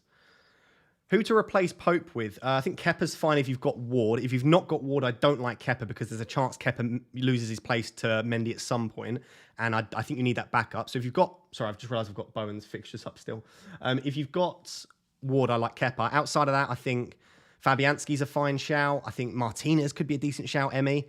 I think Ward and Everson is still a good double up to have. They're fairly cheap, so it allows you to invest elsewhere. But I think probably the more obvious picks would be Gaeta or Pickford would be probably top of my list. Probably Gaeta, to be honest. Stephen with the highlighted message has said, "Hi Ross, would you go Dyer or Dunk?" If you need them over the next 2 specifically, I prefer Dunk. If you're looking longer term and looking at a bit more goal threat so far this season at least, I like Dyer. It really depends when you need them for, my man. Because I think if you need them for 12, I don't really like Dyer against Manchester United. I don't mind it for attackers, but I don't think that's a great fixture for a defender. So it depends what you need them for. If you go short-term defender or long for James, would you look to bring back a more premium defender to join your other 2? Probably not, just because the World Cup's in 6 weeks. And not actually 6 weeks, 6 game weeks. It's actually only 4 weeks. So I think in 6 game weeks, I can get away with taking money out of my defense. And if, for example, Trent comes back in and smashes it, or if Robertson comes back in and smashes it, or Van Dijk or Koulibaly, I think I can just suck that up because my attack will be so strong. So no, I'm probably looking to take money out of my defense until the World Cup. World Cup unlimited transfers, yes, I'll probably invest some money back into my defense. Because I think long term, I expect the premium defenders to still do very well. That's basically my answer to your question. I saw a message, a comment the other day on my YouTube video, and it said, "Why does this guy always look like he's about to burst out laughing?" And I apologize for that. I'm trying to be smart. Basically, I'm a smiley person anyway, but I think it's just so important in life to take a positive attitude with everything. And I think a lot of people have said this, that I love the idea of someone watching my video, not only getting value from the content, but leaving it with a smile. And it's the same on a live stream as well. So apologies if I look like I'm about to laugh constantly. I'm trying to smile to cheer everyone up that's watching, as well as to cheer myself up. There is a lot of research that suggests if you smile constantly, it will not only cheer you up, but cheer those up around you. I'm a psychologist myself, and I believe in that research. So yeah, that's why I look like I'm going to laugh, because I'm smiling. Gary with a super chat says, "Is Luke Shaw a good option?" No. Sorry, Gary. I don't mind Luke Shaw, right? If I miss something, has something happened to Malacia? Let me just double check before I sound like an idiot. I'm a Manchester United fan, so I should know. No. Malacia's excellent, to be honest. And yes, there's a chance that he doesn't. Luke Shaw plays a couple ahead of him. I think Luke Shaw is a fine fullback, to be honest. And when he's in form, he's fantastic. And obviously with the World Cup coming up, Luke Shaw's going to want to play his way into that team. I just don't think that there's any chance that he starts the next 3 or 4. Unless I've missed some kind of news with Malacia, I wouldn't be going there myself. To hopefully answer your question.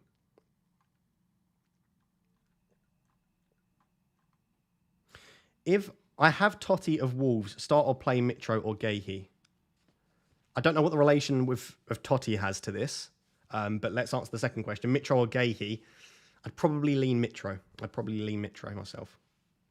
Keep smiling, mate. We all get great value from your videos. Thank you, Alex. I appreciate that very much. Fake it until you make it. It's not a fake smile, right? Anyone that's met me in real life knows that this isn't a fake smile. But yeah, I do put extra effort to smile for you guys. Basically. Perisic or Doherty? I think if I had to guess now, Perisic plays game week 11 and game week 13. I think Doherty plays game week 11 and game week 12 and misses 13. So because I think Doherty plays in 12, or I think he's more likely to play in 12, I would lean towards saying Doherty over Perisic. That's going to come back to bite me. But if you need the player in 11 and 13, I like Perisic. And there's a chance Perisic does play in 12. Will says, would you go KDB to Foden and Mitrovic to Kane for a -4? I'm first in my mini league. No one else near me has Kane or Foden. Most have KDB. I think that's a very risky set of transfers, especially for a hit. I probably wouldn't do that myself. I would be looking at KDB to Foden from 13 onwards. I'm not sure this is the week to do it. And I'm not sure taking out Mitrovic and KDB, considering Mitrovic could play and considering KDB is going to play against Liverpool for a -4, that has the potential to go well, but it has the potential to go so badly. So it depends if you want to take the risk, I guess, Will.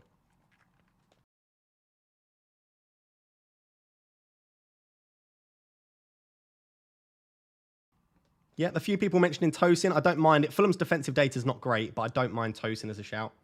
He feels like the sort of guy that could score a bullet header in one of the next 2 weeks.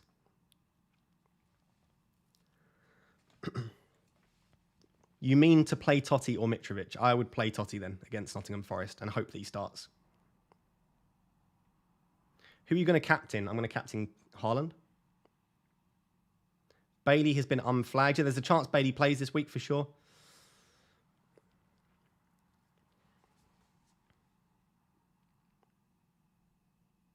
Andreas to Trossard. If it's for free, yeah, I like Andreas to Trossard. Get Saliba in. The issue with Saliba is, of course, he doesn't play in game week 12, so I'm not sure about that myself. Are you burning a transfer, Ross? No, I won't be burning a transfer. I've got 2 free transfers. This is obviously the team from the team selection video. So this is what I'm going in with. 0 in the bank, 2 free transfers. God knows what I'm going to do at this stage with the team. But yeah, that's the way I'm going into it. So I'll probably sell James. Probably sell James is the plan at the moment. Mitrovic, Bailey, Rico, Henry. Who to start first, second bench? I would, out of those three, I would start. It's a tricky one, isn't it? I'd maybe start Mitro and hope he plays, because if he plays, he's got such, I think he's got a much higher threat than both Bailey and Henry.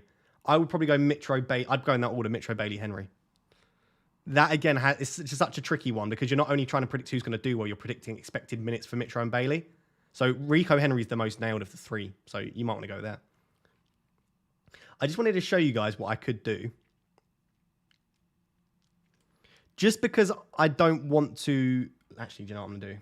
Let's do it this way.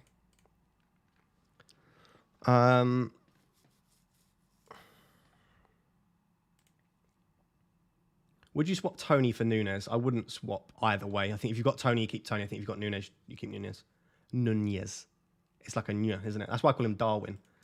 Let's say any 4.5 here. So what I could do is, if I replace Reece James with a 4.5 this week, right? Any 4.5 million pound defender, could literally be anyone. Sorry. How risky is it to start Mitrovic, considering there's a chance he comes off the bench? I think it's a slight risk, but at the moment, I may be leaning towards still doing it. So let's say I sell James for a 4.5. What I can do next week is actually Mitrovic to Firmino if I don't think he's going to start. And I could actually captain Firmino against West Ham. So you can see here I've got 4.7 million.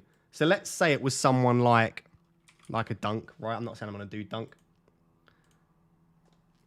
Right, I have enough money in the bank to do James to a up to 4.7 million pound defender this week. And then I can do Mitrovic to Firmino in game week 12, which I don't dislike. Anyone up to 8.1 million, basically. So if I sort forwards by total, if I sort them by total price, so I can go Firmino, I can go Havertz if I think he's going to start, I can go Wilson, I can go Watkins, but probably not. I could go Bamford, Skamaka, but again, he's against Liverpool. So it probably would be Firmino. But I guess that's just to show you, if I want to make that move, I have the option there to go for Firmino next week, which I really like. Ross, please help Trossard or Son for Salah. I'd go Son if you can get there. And you don't need the money. Obviously, if you need the money, then Trossard's the one.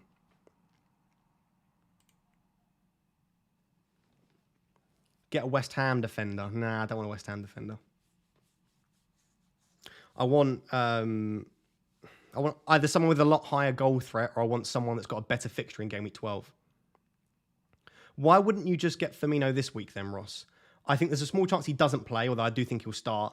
And I want to know if he's going to play in 12, because I think there's a small chance if he starts, plays 90, and maybe like Darwin or Jota sits on the bench, looks good when they come off. Maybe he hints at Salah through the middle or something like that in a press conference. I think there's a chance I don't want Firmino for 12. So I think I would rather wait personally and just roll a transfer. I think 2 free transfers going into game week 12 is massive, because you can either respond to something that happens in 11, or you can roll once more, and having 2 free transfers for game week 13 onwards could be massive. So what changes are you actually going to make before the deadline? I'm probably going to sell James, is the change I'm going to make.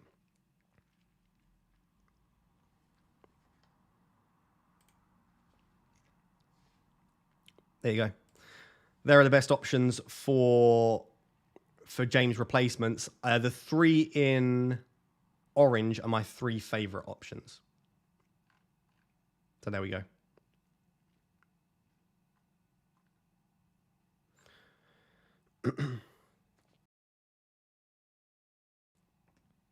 Castagna or Dunk for the next 2? I'd probably go Dunk.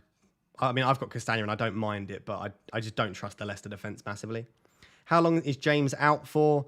At least probably game week 11 and 12. Earliest he'll be back by the looks of it is 13, but we haven't had anything definitive. It's only rumours and like news from journalists at the moment.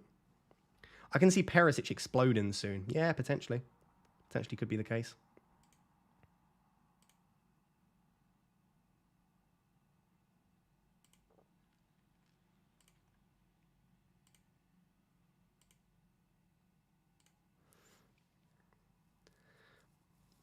What about Dallo? Again, I like Dallo. He's 4.5 million, 4.5 million. He's decent shout. He's got a little bit of goal threat. The fixtures aren't terrible. However, I do think that there are potentially better options. And the issue with Dallo is he's on 4 yellow cards. So if Dallo gets booked in game week 11, he misses game week 12, which is a bit of an issue. And even so, he's then got 4 weeks to survive post game week 12 without a yellow. Otherwise, he'll be suspended. So as long as you can cover Dallo, you might want to take the risk. But considering the fixture's not great in 12 anyway, and with the yellow card, and the fact that Dallo's not a great sort of crosser of the ball, he's not got amazing goal threat, I'm not a massive fan of the Dallo transfer, basically. How old are you, Ross? I am 25 years old. Doherty is not on your list. Doherty is on my list. Doherty's probably my favourite high-risk, high-reward option. You can see him at the end. He's in orange, Doherty. Why Doherty and not Perisic? As I said, the reason for Doherty and not Perisic is because I think Perisic, if I had to guess, would start game week 11 and 13. And I think Doherty's more likely to start game week 11 and 12 and miss 13. And I need the player for 12. I don't need the player for 13.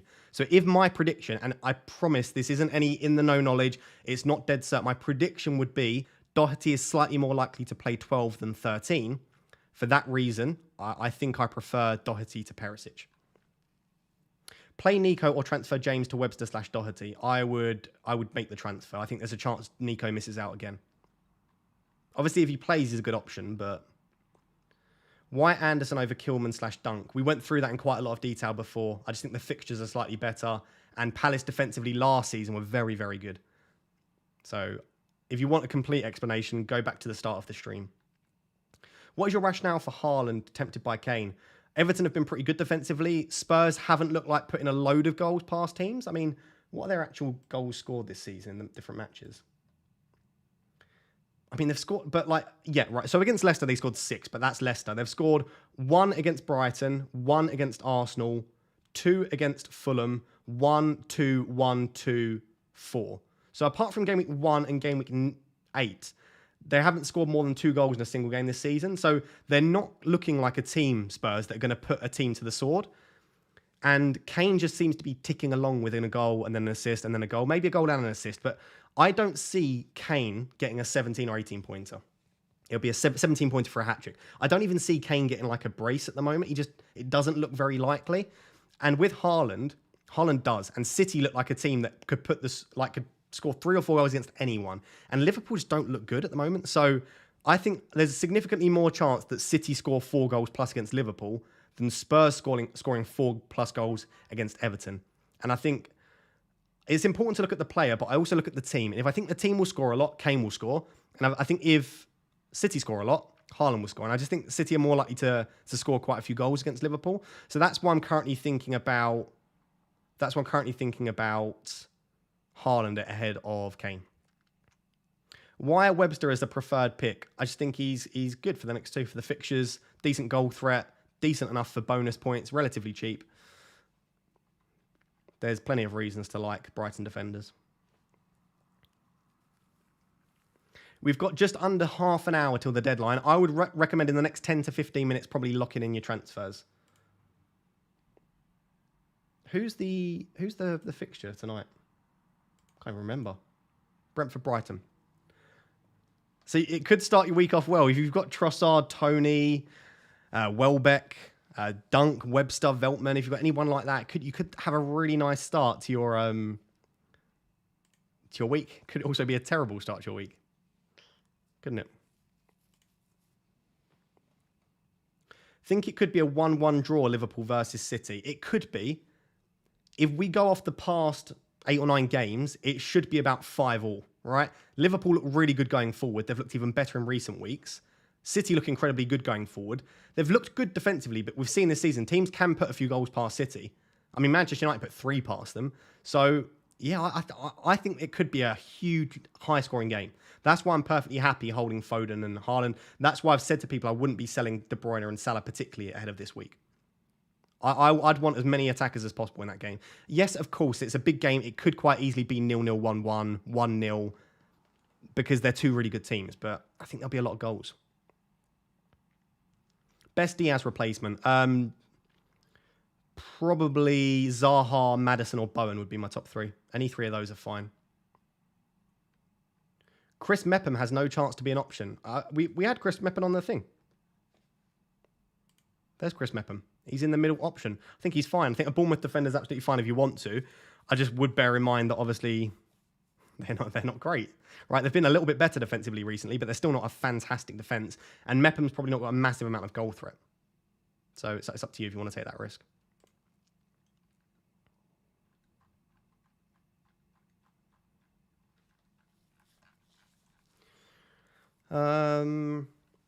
Mitrovic, Martial, James Bailey flagged. So foul, Nico rotation risk. 1 free transfer. Is taking a -4/-8 worth it? Maybe a -4 for this week. You look like you could be in a little bit of trouble otherwise. So yeah, if you need to take a -8 to field 11 comfortably, maybe do it. But I would try and reduce the risk as much as possible and try and reduce the amount of hits you take as much as possible. Just do your best to field players, and then you might have to take another -4 for game week 12 potentially. James to Doherty, Andreas to Trossard, worth a -4.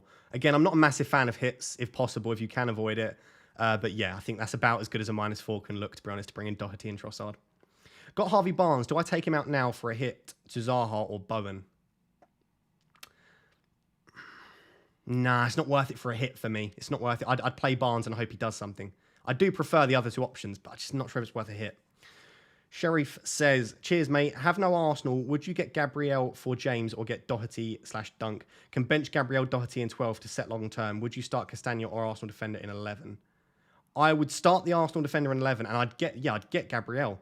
If you are in a really strong position for 12 and you can get away with benching another player in 12, you are going to be in such a better position than a lot of people getting on the Arsenal defence now. So yeah, if we look at their fixtures, I mean, Arsenal defence is great, right? They've got Leeds this week. I think that's a fine week. Again, Leeds' attack are pretty decent. It is away at Ellen Road, so not the best fixture defensively. But after that, Southampton, Forest and Wolves in 3 of the 4 fixtures before the World Cup. Yeah, I'd get an Arsenal defender. I'd get an Arsenal defender if it was me. But I've unfortunately already got 4 players from City and Arsenal, so I'm in a trickier spot myself. What is the update on Mitro? Are you planning to take him out? Probably not. Probably not. Can you roll 2 free transfers? No. 2 free transfers is the most you can have. So this week I've got 2 free transfers. If I didn't use either of them, next week I would still have 2 free transfers. If I use one of them, I almost swore it's the right way around. If I use one of them, next week I would then have 1 more and then I would go back to having 2 free transfers. Can you show the Mitrovic quotes, please? Yeah, I can do. There you go. Oh, I really need the loo. Just a little wee, but I'm not going to do it. I'm not going to do it. Should I start Mitrovic over Andreas? Thoughts?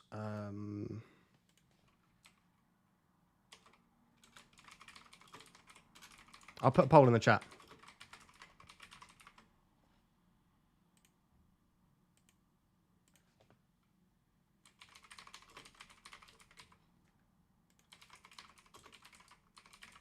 Please, if you don't want to answer this or you don't own Mitrovic for Andreas, please just click see the results, right? I don't want you to skew it if you're not someone that has this debate. But if you are someone that feels like they can vote objectively, if you're currently facing the decision to start Andreas or to start Mitrovic, could you please let me know by voting on the poll? And you've got the quotes there on the screen to give you a bit more information. Do you think Doherty will start 11 and 12? I'm hopeful he does. I don't know that I would say I think he does, yeah, but I wouldn't feel comfortable telling you guys that I think there's a good chance that he does. I think there's like a 50% chance he does. Go for a wee, Ross, it's fine. I'll go and then there'll be like 2,000 less people here. That's the only issue. No, I'm fine. Listen, you guys are being so kind and positive. It's the least I can do is not wet myself live on stream. I have Nico, Dyer, Webster for James. I have 2 free transfers. Dyer or Webster for James. I think they're both fine. They're 2 of my favourite options, Dyer and Webster. I'll let you make that decision. I'd maybe lean Webster, but I think they're both great. The loyal people will stay. Maybe after the deadline, I'll quickly pop, and then we'll carry on with the post-deadline stuff. I appreciate you guys. I think you'd get more viewers if you did wet yourself. I mean, you're not wrong. I mean, it would probably be clipped quite a lot, and it'd be quite a popular clip. Start Gaeta or Ward? I'd start Gaeta. Better defense. Better defense. I'd start Gaeta. Is Skamaka a good punt? I just still worry about his minutes, but he's a better punt than he was a couple of weeks ago. He seems to be first choice.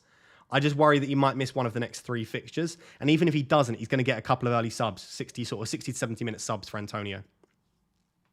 So I think unless Antonio or Skamaka get injured, I don't like either of them just for that reason. I think there's going to be too much rotation. Thoughts on Reece James replacements? Where have you been the entire stream? I'm only kidding. I'm only kidding. There you go. Those are my favourites. Anderson, Webster, and Doherty. Depending what you need from them per the columns, they would be my top 3 choices. Anderson, Webster, and Anderson, Webster, and Doherty.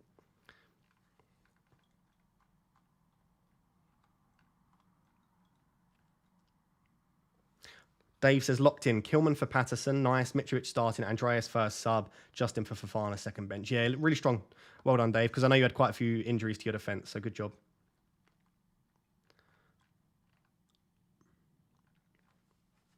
Right, we've got just over 20 minutes. I'm going to start making my transfers soon.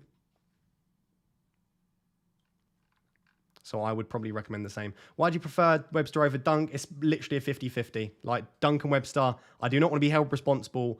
It is literally a coin toss. Whichever you prefer, whatever your gut feeling is, who do you think is more likely to get an attacking return? Because they'll be very similar for bonus. They'll be very similar. They both have an own goal in them. They both have a red card in them. They're those sort of defenders. Just pick the one that you think might get a goal. What does first sub do? First sub, as long as you can still maintain a legal formation, so like a 3-4-3, 3-5-2, your first sub will come in for whoever doesn't play. So, for example, Andreas will not come in for James for me if I left it like this, because he's a defender, James, and Andreas is a midfielder, and you can't play with 2 defenders. But if Mitrovic doesn't play, Andreas would come in. So if James doesn't play in my team, I would have Castagna sub on, and if Mitrovic doesn't play, I would have Andreas sub on. Hopefully that makes sense. I'm watching you whilst having a poo. Nice. Nice. I hope you're enjoying it. I'm stuck between Webster and Doherty. Like, what Doherty can offer, but Webster more nailed. Also have to establish if it's Firmino, Jota, or Nunez. Yeah, the issue is I don't know if those Liverpool strikers. That's why I'm avoiding for now. Webster and Doherty are probably my 2 top choices at the moment, to be honest. And it just comes down to how much you want to take a risk. Doherty is a real minutes risk, and the fixture in 12 isn't great. Webster is very safe, very good fixture in 12, but probably, unless he gets you a random bullet header, which could happen, you're probably looking at a 6-pointer maximum. Maybe an 8 or 9-pointer with bonus. But again, he could score. That's what you've got to hope in FPL. You've got to hope for those random 15-point hauls from your defenders. So I can't really answer that because I still don't know. Is Sessegnon likely to start every match now? No, Calvin, I don't think so. I think Perisic will start the odd game. Like, for example, I think there's a very good chance in game week 11, if I had to guess Spurs fullbacks, I would guess Doherty and Perisic. It could be Perisic and Sessegnon. It could be Doherty and Sessegnon. I think Perisic will start. I think Doherty will start. I just think they're all very risky, all the Spurs fullbacks, to be honest. Are you selling James this week? Yeah, probably. Yes, I probably am.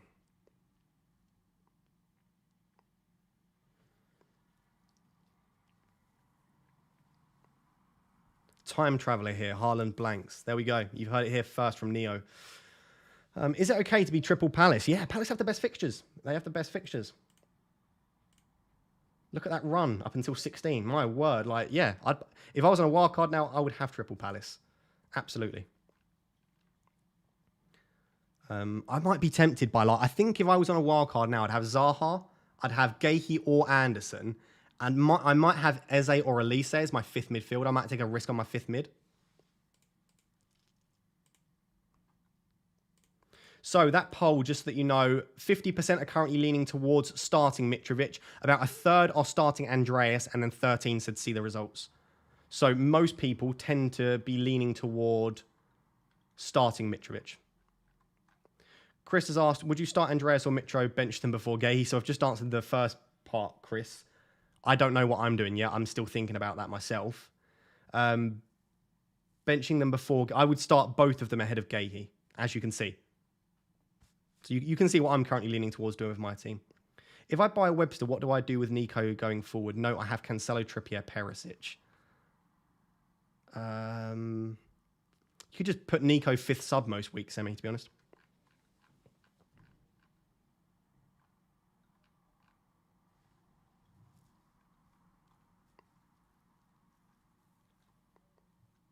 Would you bring in Kane this week for a -4? No. I don't think it's worth a -4.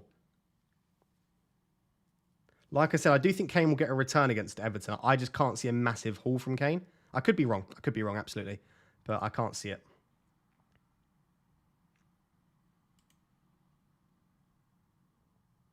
Do you plan on playing Castagna? It largely depends who I bring in for James, I guess.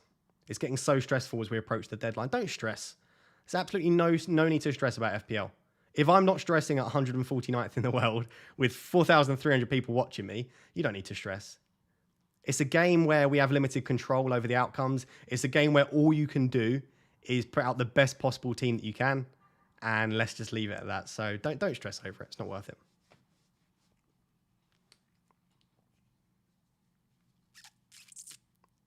Do you bet on matches? No, I don't gamble myself. I used to put on a few bets back in the day. I just lost more money than I won, and I would much rather throw myself into something like FPL than gamble.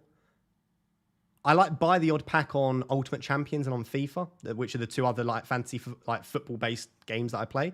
So I will spend the odd money on like a pack, on mainly on Ultimate Champions, a little bit on FIFA, which I guess is gambling, but no, I don't really gamble, to be honest.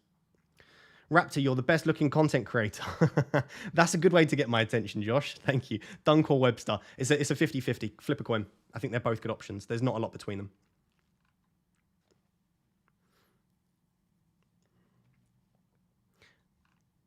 FPL is a form of gambling. It is, but there's no money involved for me, so it's not really gambling. It's gambling, but it's non-monetary gambling. Got about 15 minutes to the deadline. So, unfortunately,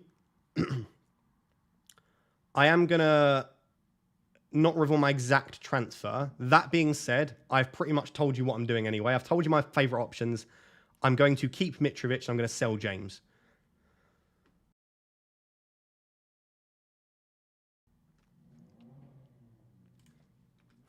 So if you can't make a decision for yourself, then that's on you. I've told you roughly what I'm doing there.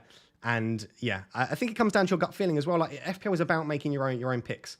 And for me, I think I've given you enough information there on the timeframes that I think that James is out for, on the timeframes that I think Mitrovic is out for, whether I would prioritize selling James or Mitrovic, what I would do with 2 free transfers /1.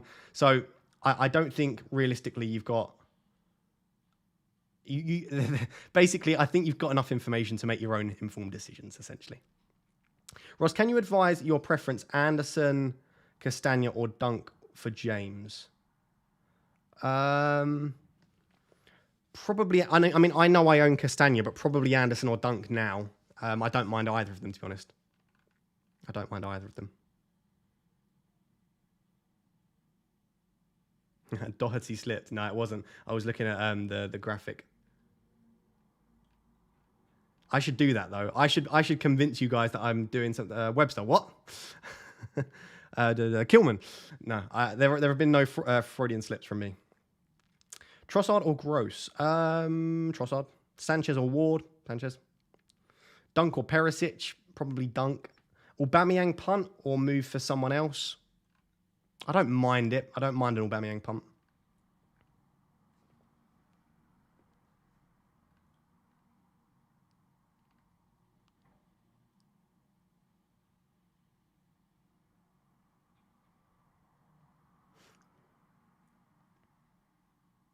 Dunk or Veltman? I can answer that one. I prefer Dunk and Webster to Veltman. I know Veltman's got a lot of points this season, but I'd probably lean Dunk and Webster over Veltman myself.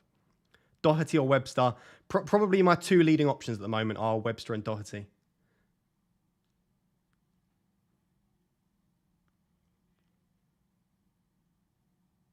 Quick what? What have I missed? I should actually just check Twitter, really, shouldn't I? Just make sure that I haven't missed any early team news on Brentford versus Brighton. Not that I think there would be anything that interesting, to be honest.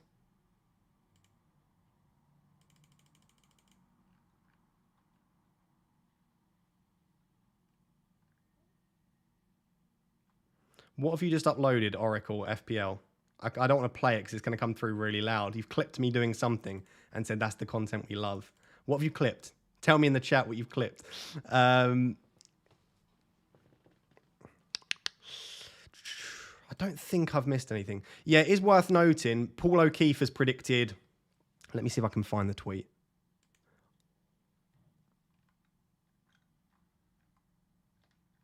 Pope or Ward? So many people are asking Pope or Ward, and I've answered that 100 times. I would go Ward, but Pope's the better playing for the better defense, and he's the better keeper.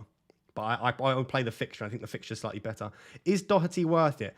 Doherty could be worth it. He could. He's got great fixtures, right up until the World Cup. If you look at them as an entirety, he's a very attacking player. And if he starts against Everton, it looks like he could be in for a haul. He's a massive minutes risk and a massive rotation risk, though. So Doherty is only a good pick if that suits your management style. If you're a very safe manager, I don't like Doherty as a pick. 12 minutes till the deadline, guys. 12 minutes. Let me see if I can find it then.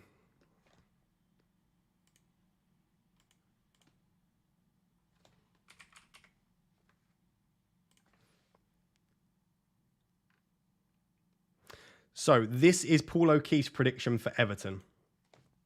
Now, it's a prediction, and he's actually been wrong quite a lot recently. So this isn't in the know. This is a prediction, but I've seen enough for me, if you want to go for Doherty or Perisic for game week 11, that I would feel comfortable saying that would be my predicted two fullbacks to start. Now, Sessegnon has been excellent, but he's played a lot of minutes recently, and I do think he's going to want to play Sessegnon against Man United.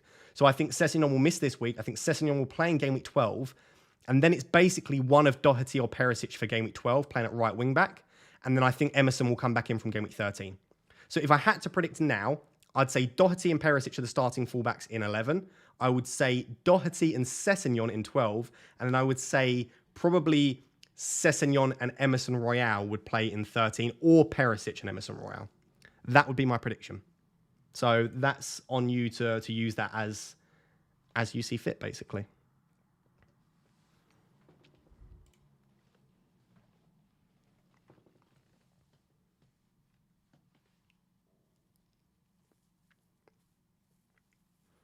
I'll paraphrase that. Emerson isn't great, though. Yeah, Emerson isn't great, but Conte obviously thinks he is. Conte likes him. That's all I'll say. I don't think he's great either, but Conte does like him. But yeah, there's a small chance that Doherty wins back that sort of starting spot. Of course he could. Of course he could. Are you getting rid of James? Yeah, I'm selling James.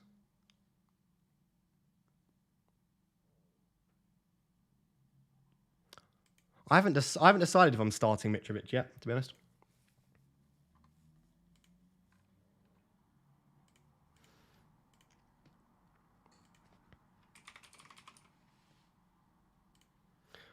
I'm currently making my transfer, if you're wondering what I'm doing. Like I said, I do hope that you guys understand why, right? It's not on me. I don't really care. Like, you can copy me as much as you want. There are people that are in mini leagues with people that are directly copying my moves every week, and it's very frustrating for them that they're losing their mini leagues to people that aren't making their own decisions. So I do apologize to probably the 4,300 people here that are not copying moves, but just because I do appreciate and apologize and empathize with those that have people in their mini leagues that are copying, I'm just going to hide a few transfers here and there. But I've basically told you what I'm doing anyway. And again, I think a lot of people will probably know the transfer. Feel free to guess in the chat what you think I'm doing.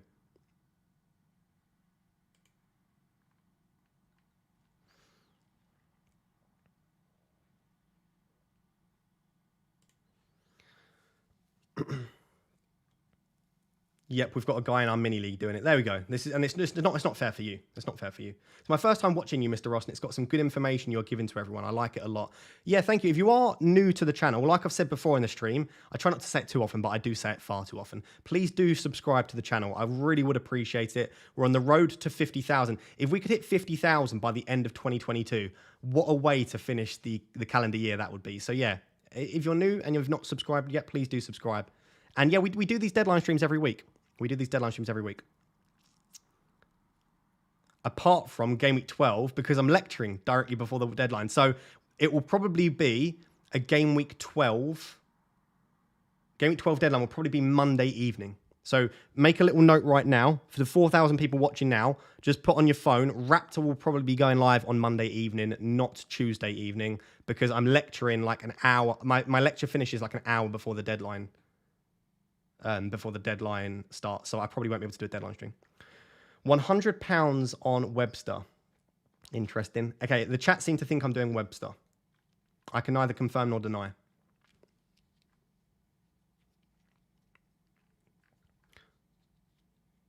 Why not stream your lecture as a pre-deadline stream? Shall I? Just live stream my lecture. I'm sure they'll be fine with it. Live selfie stream. Yeah, maybe. I should get home just in time for the deadline, but I'd only have probably like half an hour of streaming. I just don't think that's worth it, especially when everyone else would already be in other deadline streams. I don't think people will be that interested in coming into my stream. By the way, you've got 7 minutes left of the deadline. Make sure you lock in those teams as soon as possible. I'm captaining Foden or Kane. What do you think? I'd lean Kane if you're going to captain one of them, but I'm not a massive fan of going against Haaland myself.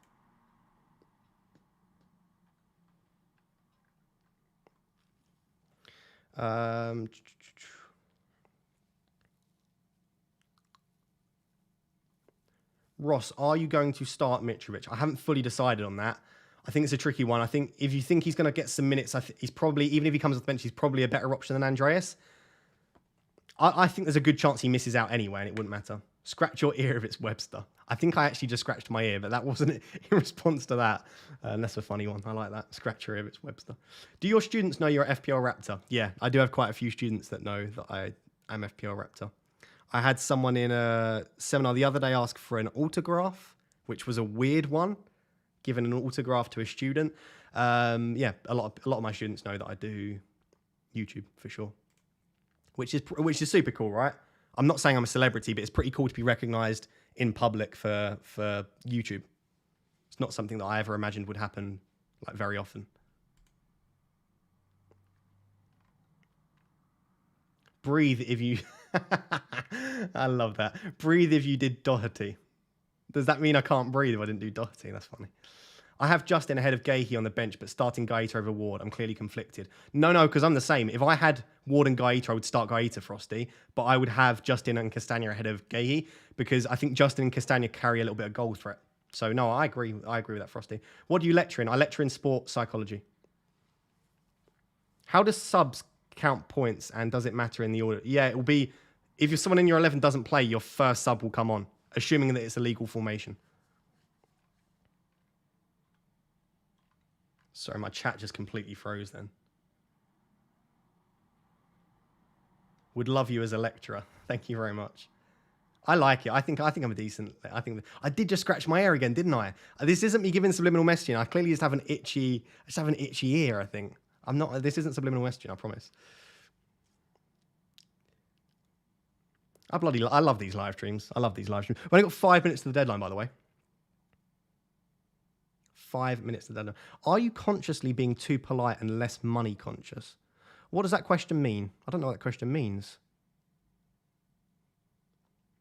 Reframe the question. Am I consciously... I'm not being any more or less polite than I am in person, and I don't understand about the money conscious question, but I'm happy to re-answer that question if you ask it again. Sorry, final questions. Do you know any Roehampton sports psych lectures? Not really, unfortunately, Luke. I've not really collaborated with anyone over at Roehampton. I might know their names if you listed their names. Are you keeping James? No, I've already sold James. I've already made my transfer. In fact, I have to prepare my tweet as well to send out.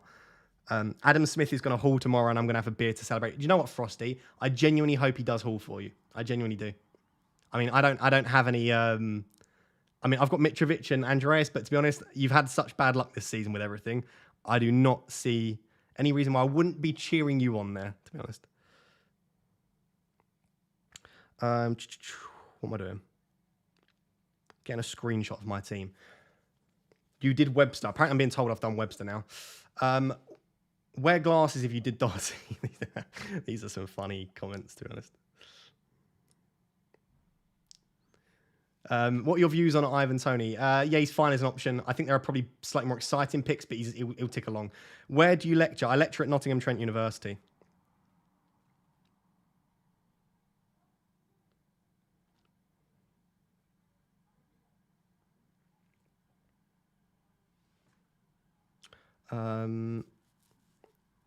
Grow hair if you didn't do Doherty. Webster or Gahey, who to start? I would just lean Webster, but that's a really tough one. Romero from Spurs. Did I do that? That's a cheeky one. I can see the reflection in your glasses. Do you know what? If you're that committed, then fair enough. Then fair enough. You can have it. Have a beard if you did Webster. Cam. Oh, Cam. What a time to go. There's 2 minutes till the deadline, Cameron. Not now. You've got 2 minutes till the deadline, by the way, guys. Do absolutely lock in those teams. I'll still answer some final questions. I know my camera's off. I've just had to reset it because it was lagging. Lag if you pick Doherty.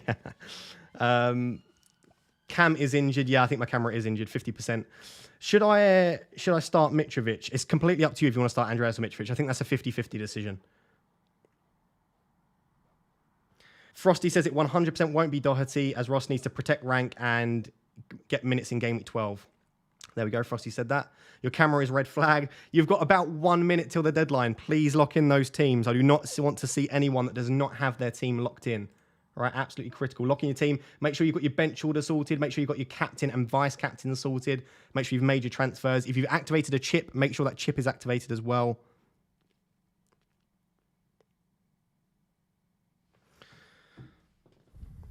This is it, guys. 1 minute left. Make sure everything's locked in. I'm going to get my camera back on.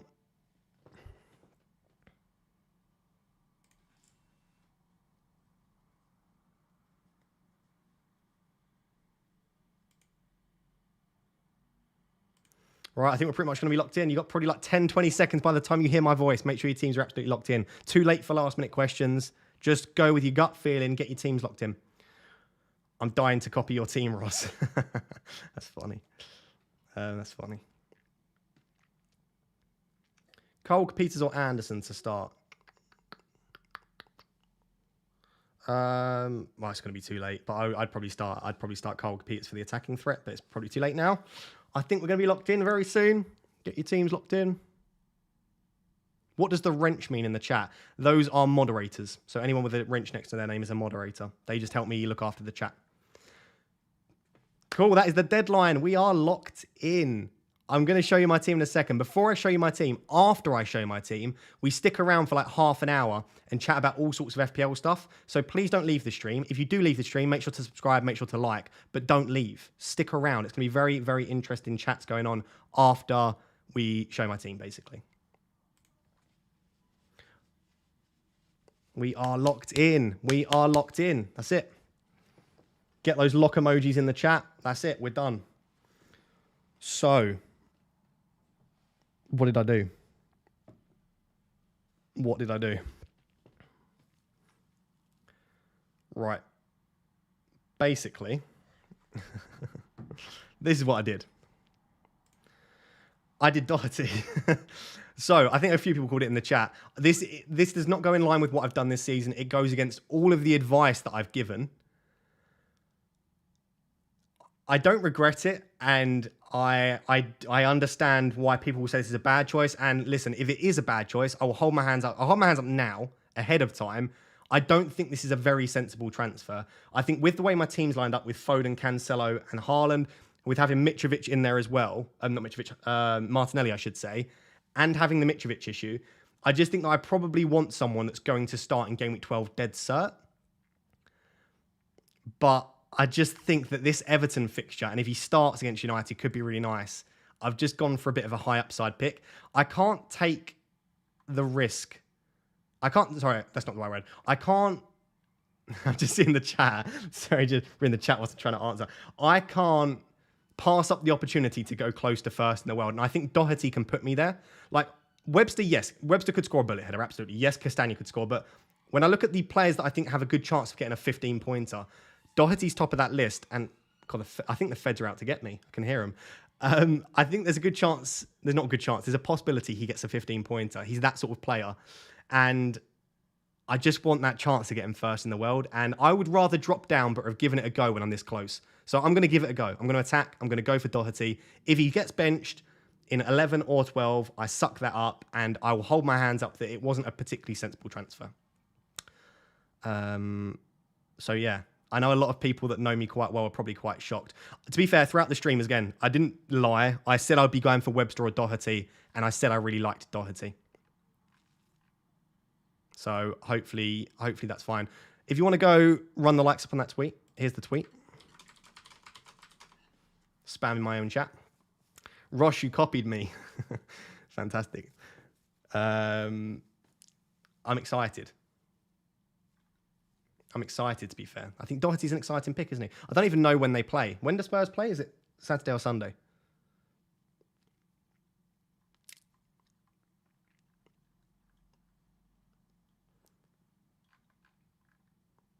I'm interested to see what other content creators have done. I know a couple of other people were looking at Doherty. I don't know how popular he would have been. I'm obviously streaming, so I've got no idea what the other content creators are doing. But I think Doherty, I think Andy was discussing maybe doing it. I think Harry was discussing it. I think it probably suits the way FPL Mate's playing. So yeah, you bald head liar. I'm not a bald head liar. I didn't lie about that at all. I said I'd go for Doherty or Webster. Andy chickened out on Doherty. Okay, cool. Focal did Dyer. Yeah, that's probably the sensible pick. Focal's probably the sensible pick. FPL Harry went with Doherty. Cool. FPL Mate lol. What did he do? Good to see a couple went with Doherty. I'm not alone in my random pick. Andy did Trips and Webster. To be honest, Trippier and Webster are the more sensible picks. To be honest, it's a huge gamble, but the way your luck has been going this season, he'll get you at least 30 points over the next 2. I don't think so, but FPL Planet went Doherty. Yes. James Nosey's FPL General went, okay, wow. Wowza. I did not think that many people go Doherty. Oh, I thought it was going to be a bit of a differential pick. It looks like loads of people are. Oh, well. Emmy went with Webster, but he's on the bench. Okay, cool. Right, guys, so this part of the stream is the best part of the stream. Basically, we're going to kick back and I'm going to answer your questions. So this is the part of the stream where you can ask any questions you want as long as they are respectful. Obviously, if we have a joke, like call me a big bald egg, like I don't care, but try and keep the questions as respectful as possible. You can ask questions that are quite invasive if you want to. I just won't answer them if I don't want to. So feel free to ask, as long as they're respectful, as many questions as you want. And yeah, we'll discuss all of that stuff on stream. If you have just joined the stream, I did make the transfer of James to Doherty and I rolled my second transfer. What do you lecture in? I lecture in sport and exercise psychology with a specific focus on sports psychology. What did Nana Raptor do? I'll be honest, don't think Nana Raptor would have because I didn't call her because I forgot. So basically, if she made a transfer on her own, I will find out. If she didn't make a transfer on her own because she doesn't tend to like the FPL app, then she'll have 2 free transfers going into 12, basically. Love these streams, mate, and well done on the season so far. Rooting for myself first, then you. Thank you, I appreciate that.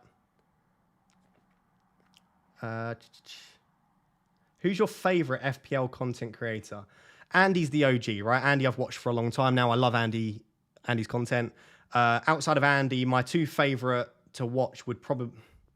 3... I've got about 5. My 2 favourite podcasts are the FPL Wire and FPL Black Box. I do also like the Green Arrow as well. And then probably my other favourite YouTubers, I like Focal, Dan, and Oscar. Oscar's probably the best YouTuber in my opinion. If you're looking for the best FPL YouTuber, I don't think you can overlook Oscar just because his content, like the graphics are so good, it's smooth, it's so concise, unlike me who can talk for hours. So I guess let's go Oscar. And he's such a nice guy, Oscar, as well. By the way, Oscar is Focal, if you're wondering who Oscar is, that's FPL Focal. Are you releasing a song for Christmas #1? What, me and Stormzy? Yeah, it could be fun. How many kids do you have? I have 0 kids. I'm only 25, so I look a lot older because of this big old bald head. But no, I'm only 25. I have no kids. I'm a single Pringle ready to... Oh, God, that's so great. I'm not going to finish that sentence. Where did you get your PhD? I'm still doing my PhD at Nottingham Trent University. Great content as always. Did Stormzy actually message you on Instagram? Yeah, I swear to God. Like I said, he could be watching now. Basically, Stormzy watches the YouTube videos. So, yeah, so basically I was... God, my Twitter is so laggy at the moment. Yeah, I was just sat in my lecture. I set the task for the groups to do. It's more like a seminar today. I set the task for the groups to do. I looked down at my phone and I just get a notification that says Stormzy has just followed you. And I was like, oh, it must be like a fan account. Clicked on it. Obviously, he has like 3 million followers. So I dropped him a DM and yeah, we've been chatting in DMs. But yeah, he watches the YouTube videos. How crazy is that? Which is madness. But where was it? Yeah, obviously it said follow back, right? So you can see it is. But yeah, I just got this. That is not a notification. That is not a notification that you expect to come through whilst you're just sat there. There were some hilarious comments, to be fair. But yeah, it wasn't fake. It was truthful. My Twitter is lagging out recently, by the way. I don't know if anyone else's Twitter's been... Like, it just doesn't want to do anything. What were people saying about the team reveal, by the way?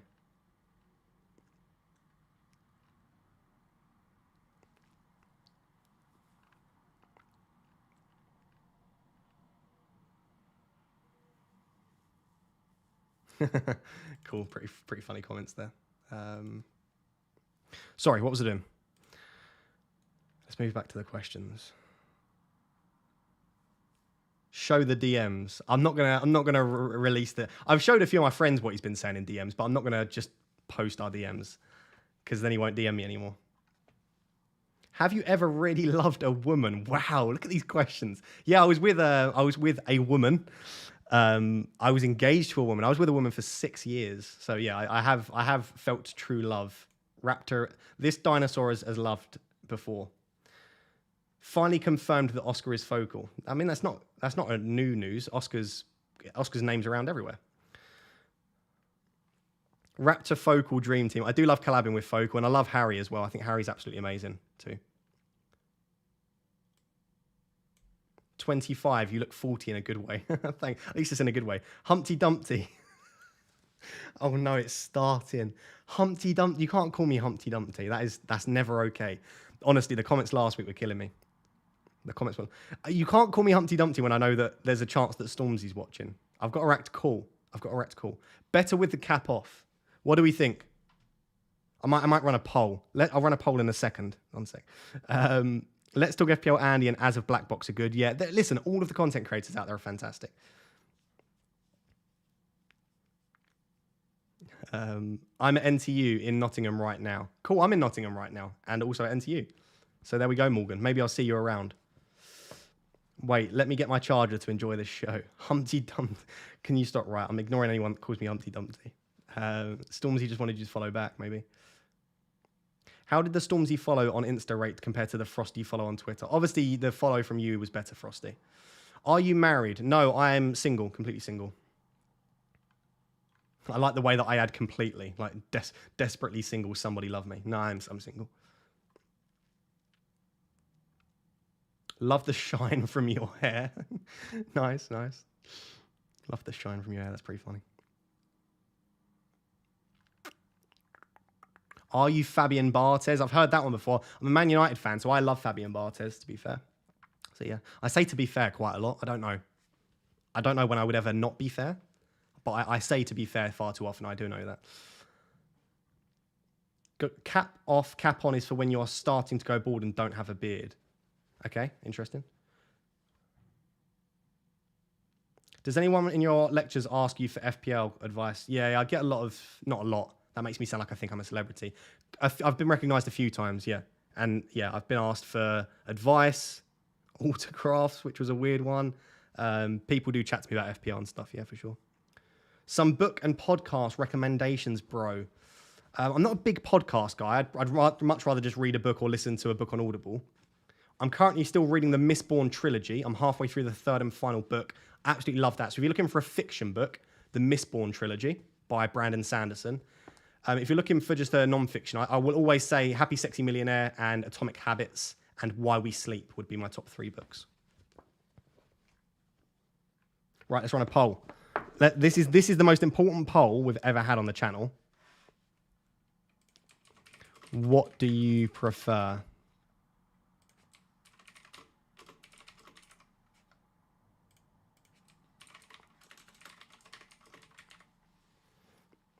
What do you prefer, the bald head out or the backwards cap? I'm not even going to give you the option to vote for both. Bald head out, backwards cap.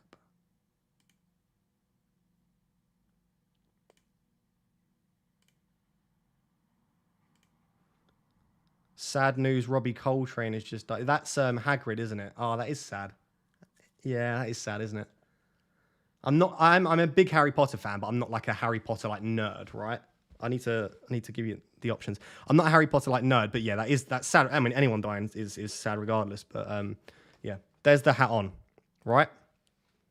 So there are your 2 options. Now that I've put the hat on, what do we think?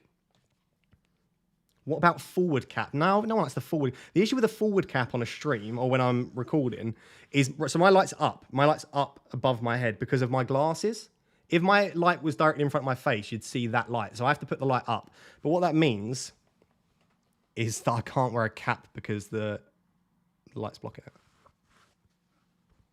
Basically.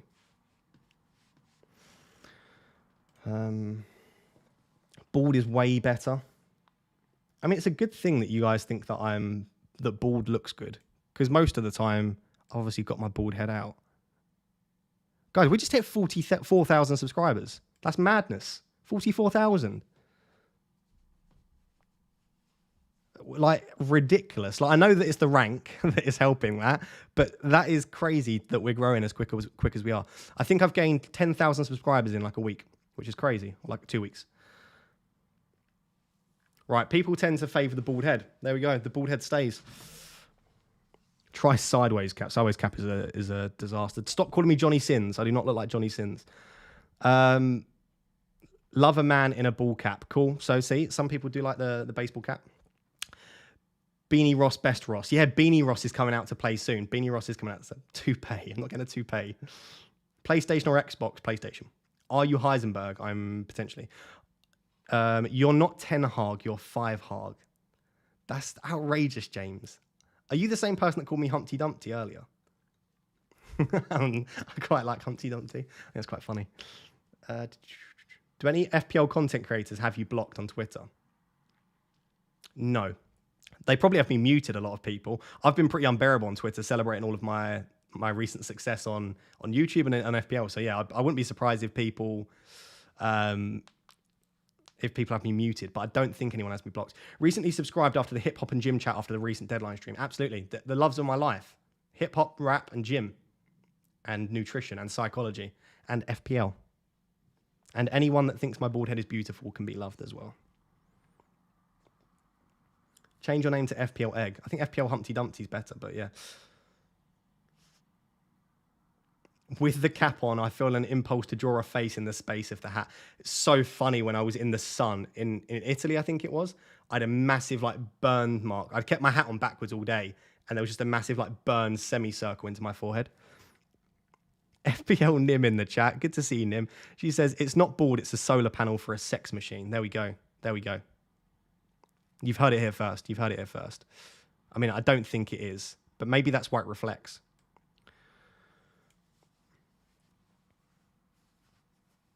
You exude a lot of daddy energy. What does that even mean? What does exuding daddy energy even mean? Is this like Daddy Seabum over on and Daddy Noel on Instagram? Are you 40 years old? No, I'm not 40 years old. I'm 25 years old. Stop it with these outrageous comments. Looks like a kind Jason Statham. I'll take Jason Statham's a good-looking guy, so I'll take that. Ross has said if you hit 100k subs, you owe me moderator status. I'll be here. Okay, fine. If I hit 100k subs by the end of the season, I'll make Seeker Reaper a monitor. What do you look for when you meet a hot girl? Smile. I like girls that smile. What do we look for? Guys in the chat and girls in the chat, what do we look for in a partner? What do I look for first of all? I've not got a particular type, I wouldn't say, but someone that's smiley, someone that's positive, and I guess someone that dresses well is a good sign. But realistically, smiling and positivity is pretty much it for me. There's no way you're 25. I am 25. Update your Tinder profile rank on FPL. Yeah, I do need to update my Tinder bio, don't I? A green arrow on your forehead. Do you know what?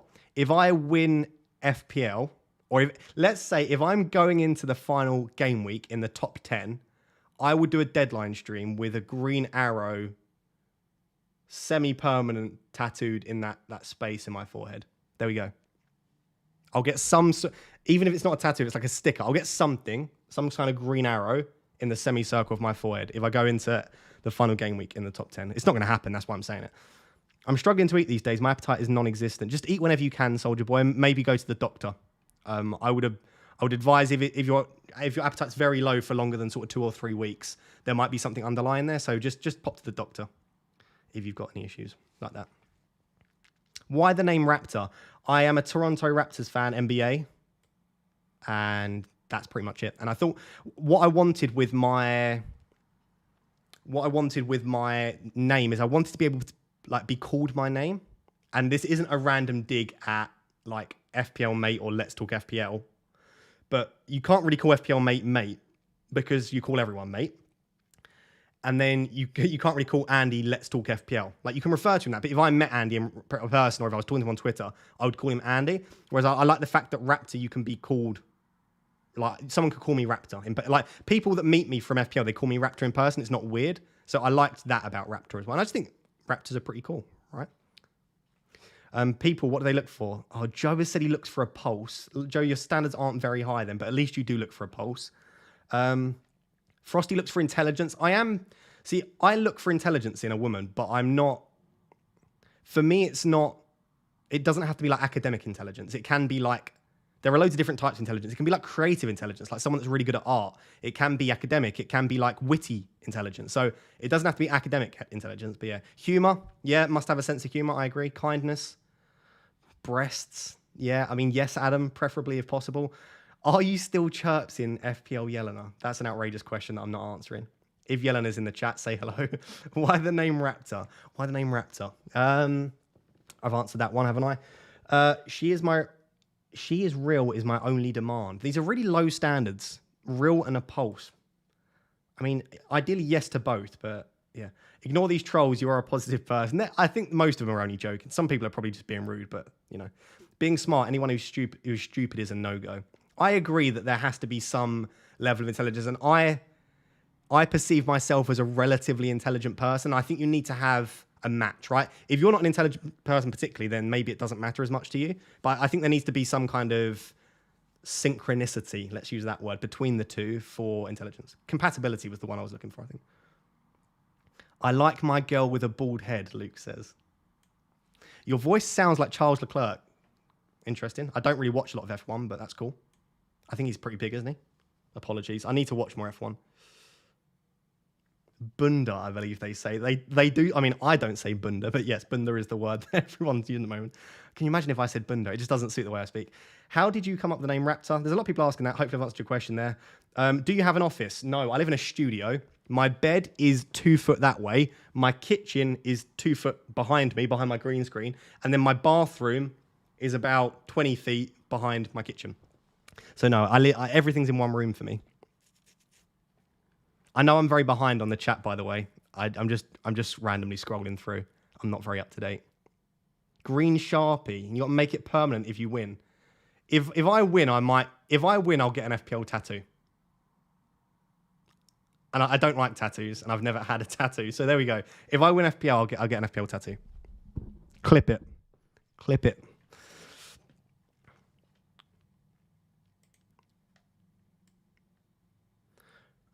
Sorry, I was just changing that over.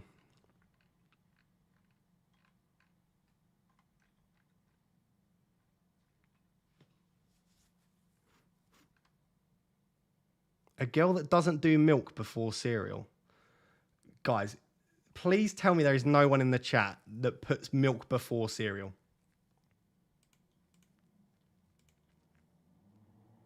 Please tell me that's not a thing that happens.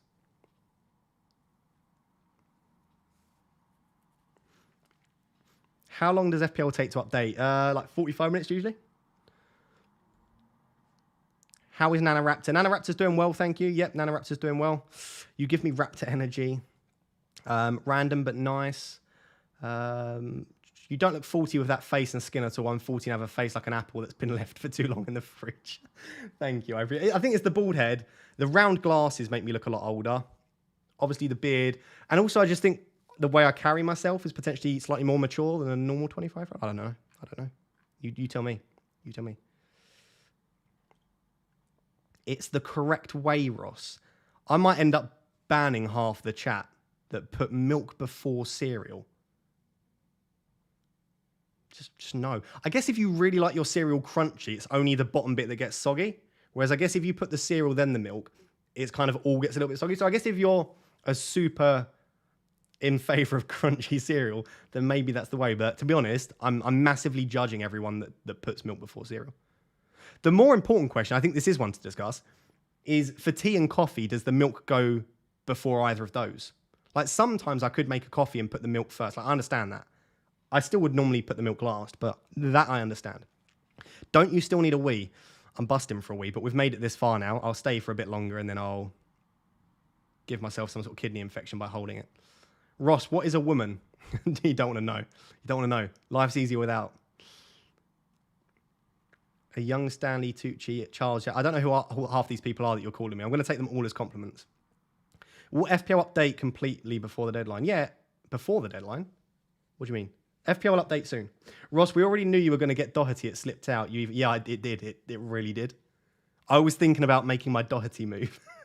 I tried hiding it, and it was a slip. It's what we call a Freudian slip.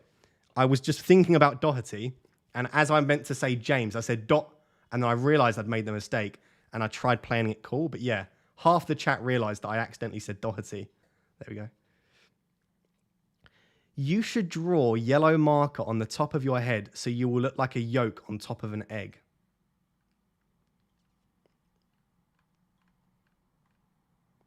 It's outrageous. Can we ban anyone who puts milk before? So yeah, go for it, Frosty. Ban them all. Ban everyone. Teabag before water. Yeah. No, there's no one in their right mind is telling me that they put the tea bag in at the end, right? You put the water in on top of the tea bag, right? The tea bag goes in before the water. The question is, did the milk go in before the water? And also for coffee, does the milk go in first? Milk first is a serial killer. Ash, you're just going to get banned. I'm really judging all of you that are in this chat. Define a woman, Ross. I'm not going to define a woman. This is going to get into a discussion that I don't want to have. Ross, I swear you were the main character in Breaking Bad. Listen, Walter White is a beautiful gentleman, so yeah, I'll go for that. My sister has water with her cereal. I don't believe you, Jamie. There's no one in their right mind puts water on cereal. I saw someone put orange juice on the cereal the other day. It was like cornflakes and orange juice. What's that about? Cream first on a scone or jam first? I mean, there's two questions there, Darren. Is it a scone or a scone? The correct answer is scone. And is it jam or cream first? I couldn't care less. For me, it tastes the same. Now, I know that is an opinion that upsets a lot of people, but the jam and the cream are all going into my mouth. I'm probably going to eat that scone in 1 or 2 bites. So the correct answer is scone, and who cares? But good question, Darren. A Raptorian slip. Oh, I like that, Mateus. Yeah. Ross, right, I've answered that one.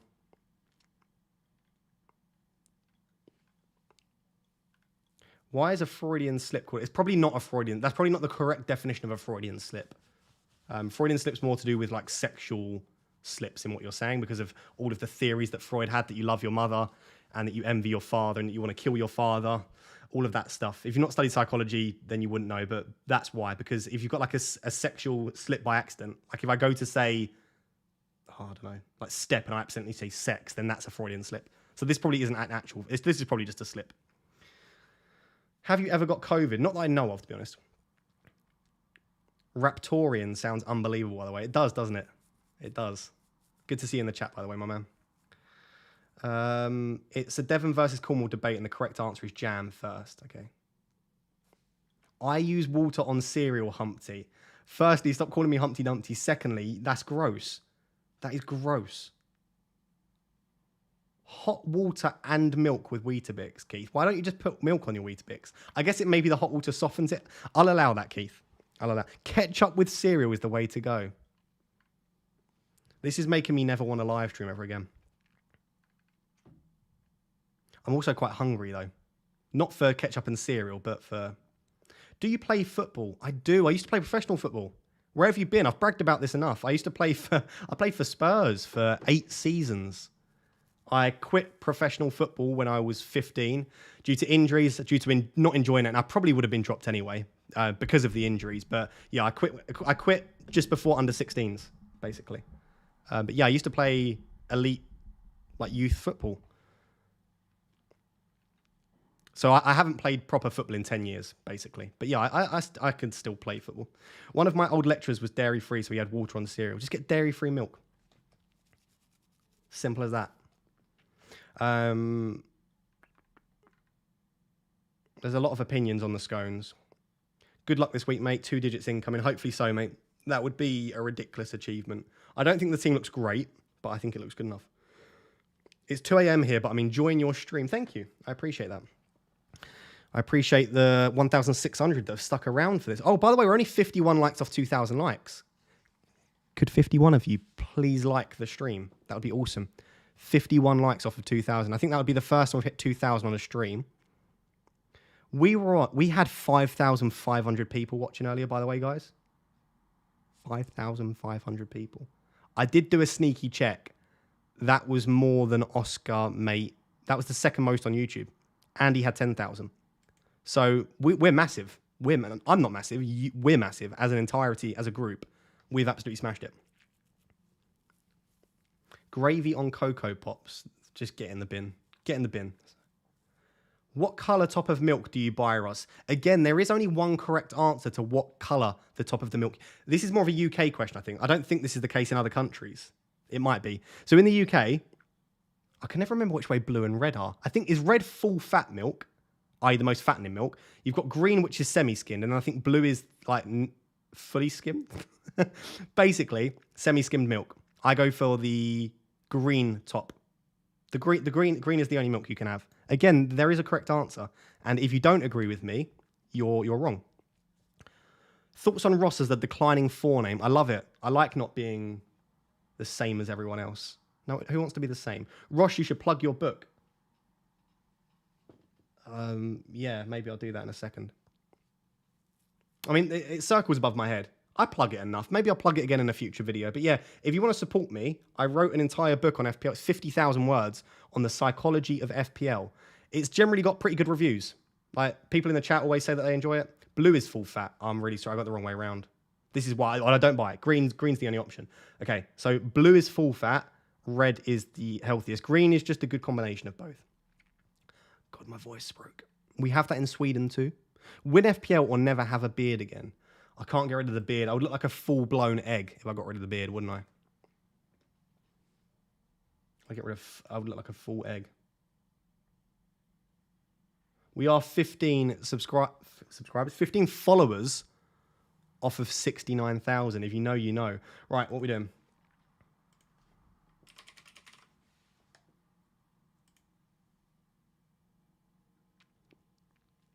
Brighton, Webster Dunk. Okay, this is interesting. Webster Dunk, Veltman All-Star, Welbeck, Trossard, right. So there's nothing surprising there, right? Basically, full strength side for Brighton is the first piece of news. I'll answer some, there are some really, really funny questions to come back to, so I'll do that in 2 seconds. And then Brentford.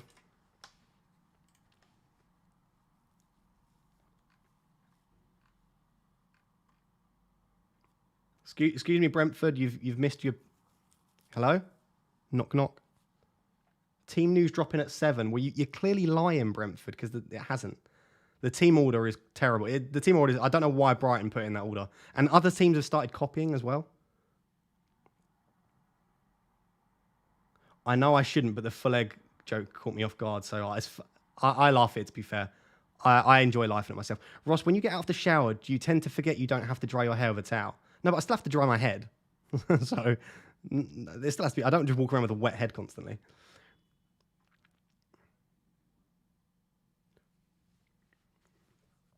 Are they going to put their team up? Is it up yet?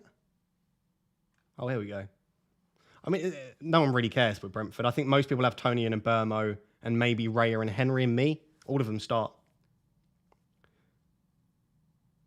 De Silva's benched again. For those people that are relying on De Silva midweek, that might be a good thing. It might actually be a good thing if De Silva's benched this week.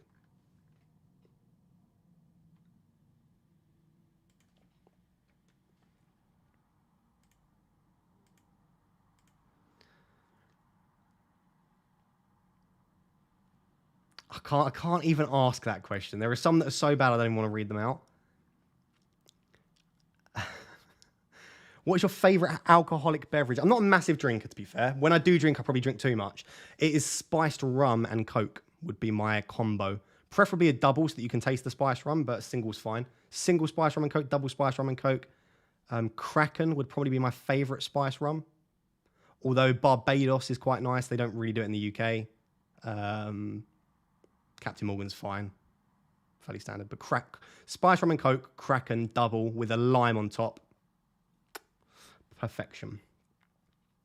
How much can your hair grow? Not a lot. Not a lot, Adam. There's not a lot of hair there. The follicles, I don't have the follicles for that. You can kind of see my hair shape. It recedes here, and then I have a bit of a bald patch here. I suppose if I grew my hair, I could like comb it over. But yeah, it's not great. It's not a great situation. Let's just say I went bald because I knew that I was eventually going bald anyway. So when I shaved my head, I had a lot more hair, but who cares? Who cares?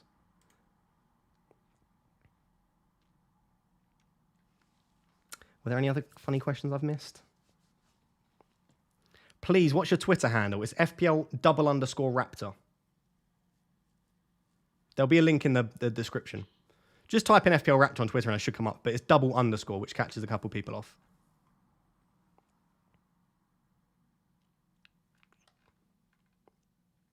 Favourite musicians? Obviously Stormzy. No, but really, I do listen to a lot of UK rap. Stormzy, Dave. Obviously listen to US rap as well. I think Drake's fantastic. Outside of that, I don't listen to a lot of artists religiously. I like Harry Mack. He's a freestyle artist, freestyle rapper. I know when you hear me speak and when you look at my big bald head, I don't particularly look like someone that's interested in rap, but I am. How many subscribers have you gained over the last 3 game weeks? I can answer that question for you. 3 game weeks. So is that 3 weeks? I can tell you over the last month, over the last 28 days, I've gained 11,100 subscribers. So probably over the last 3 weeks, you're probably looking at about 9 or 10,000.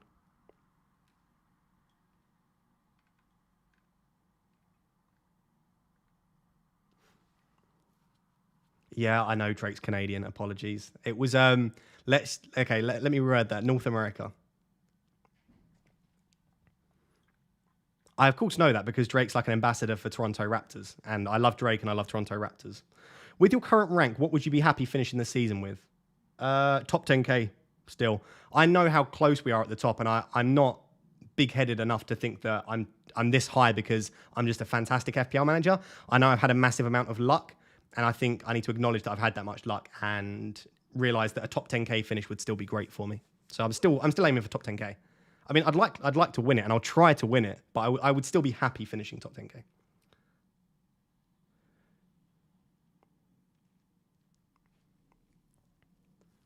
I know that you love reading, so any recommendations? Let me see if I can... I'm not logged in. If you search for me on Goodreads, I've got a Goodreads account. It's one word, Goodreads. It's a book. It's basically a website where you can track the books that you've read and the books you want to read. If you follow me on Goodreads, I upload most of the books that I've read there, and I also update my recommendations and update the books that I want to read. So you can do that, potentially.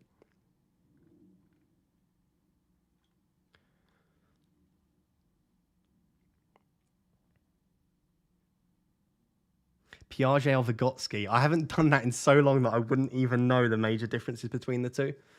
But yeah, I've studied that. I had an entire essay on Piaget versus Vygotsky, or Piaget and Vygotsky, but I don't know which way I would lean there because I can't remember. Feel free to remind me in the chat. This is the thing with the stuff you learn in school and university. But as soon as you stop doing it, a lot of it will slip your mind.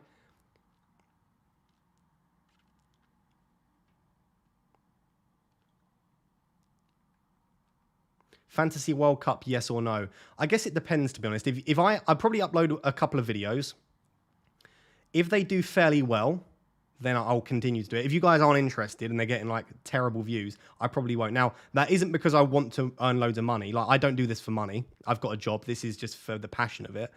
I don't want to put in loads of effort over the Christmas period, like in the lead up to Christmas, when I'm going to be very busy with teaching and when it would be nice to have a bit of a break if you're not enjoying the content. So I think I'll put out a couple of videos at the start. I'll put out some drafts, players to a target, a team selection video for the first sort of match day, it'll probably be called.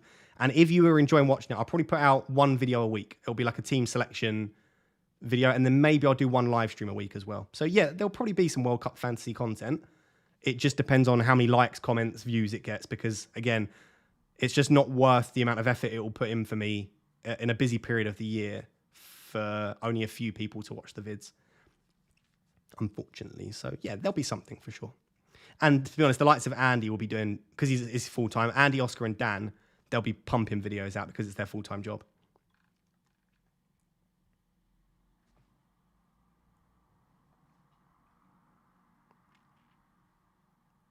You have a very symmetrical head. It is like an egg, isn't it? It's like an egg. Thank you. How do you end up becoming a Raptors fan? I'm from Toronto myself and find Raptors fans rare outside of Canada. I'll be completely honest. Basically, I started watching the NBA during lockdown, and I had completely free choice of who to to support. And I just looked at the players, and I think at the time, to be fair, my main reason is I love Freddie Van Vliet. That was the main reason. I just think he's an absolutely brilliant player. And also, I like his message about bet on yourself. Outside of that, I like Drake. He's one of my favorite artists, and I like the fact that Drake was heavily involved with the Raptors. And I just had to make a random choice. So it just ended up being one random choice, basically. Are you a gamer? A little bit, but I'm so busy with FPL. But yeah, Call of Duty and FIFA are the main two that I play.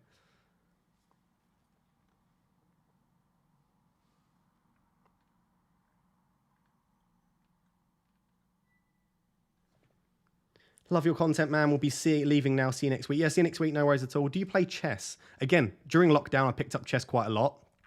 The reason I picked up chess and NBA during lockdown is because there was no football, right? NBA was still going ahead a little bit, and also I thought it would be good to learn a new sport. And same with learning chess. But as soon as football came back, I just started playing FPL and doing all of my research for football. So I haven't played chess properly in about a year. But yeah, I can play chess. I know how to play chess. What about Steph Curry? Yeah, I love Steph Curry. Love Steph Curry, but Freddie Van Vliet is my favorite player. Siakam, yeah, I love Pascal as well.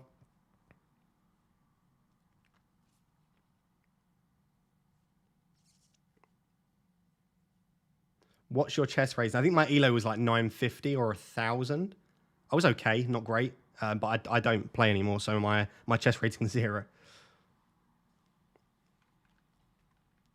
How similar are psychiatry and psychology? It's a good question. So psychiatrists will focus on things like counseling, and they will focus specifically normally on mental health, and they normally work in a clinical setting. So psychiatrists will normally work in a hospital or in a mental asylum, something like that. Psychology can encompass anything to do with human behavior. So you can have a sports psych, you can have a cognitive psychologist, you can have an educational psychologist that works in a school, you can have a clinical psychologist who does more of the mental health stuff. You could have an occupational psychologist who helps to try and get organizations and teams to do the most effective work. So there are loads of things. I would say that psychiatry is a specific element that maybe is incorporated within psychology. All of the people asking NBA questions, basically, I've been absolutely terrible this season. I've probably watched one game, and I'm not up to date with the latest news, and I don't want to embarrass myself. So I like discussing it, and I like watching it, but I'm the definition of a full casual fan. You know, there's Premier League fans that just aren't up to date with what's going on in the Prem. That's me with the NBA. I'm far too hyper-focused on FPL and Premier League, to be honest. I don't even get the chance to watch non-Premier League football. When you're like, I say full, my part-time job is YouTube, and when my passion is FPL, I just spend all of my spare time is spent on FPL, basically. The Last Dance Netflix show you watched, it was so good. That was one of the main reasons I got into it, to be fair. I was starting to consider it. I watched that documentary and I was like, what a sport. Like, basketball was one hell of a sport. So exciting. Have you ever played Fantasy Champions League? I've tried it. I just don't like it. I like to just watch the Champions League and enjoy it. Are we even allowed to call them mental asylums anymore? Maybe not. I don't know what the correct term is. I probably should in my profession.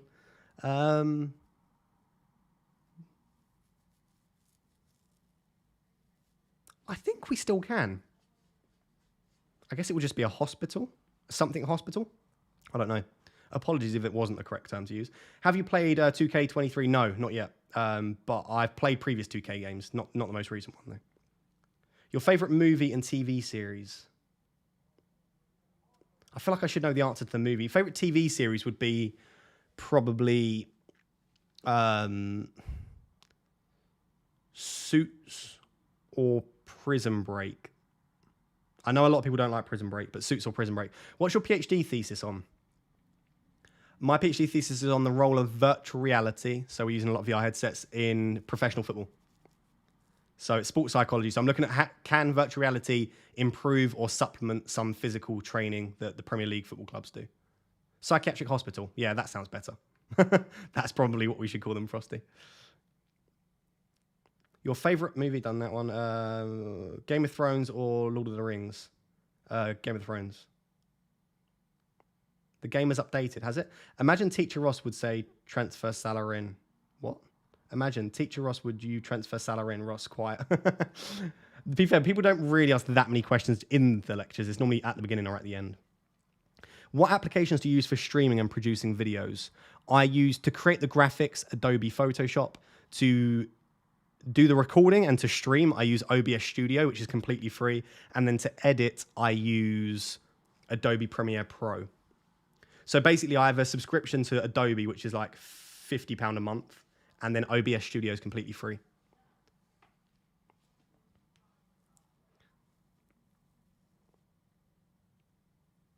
Can you get into a graduate program if you did poorly in undergrad due to health issues? In the UK, you definitely can.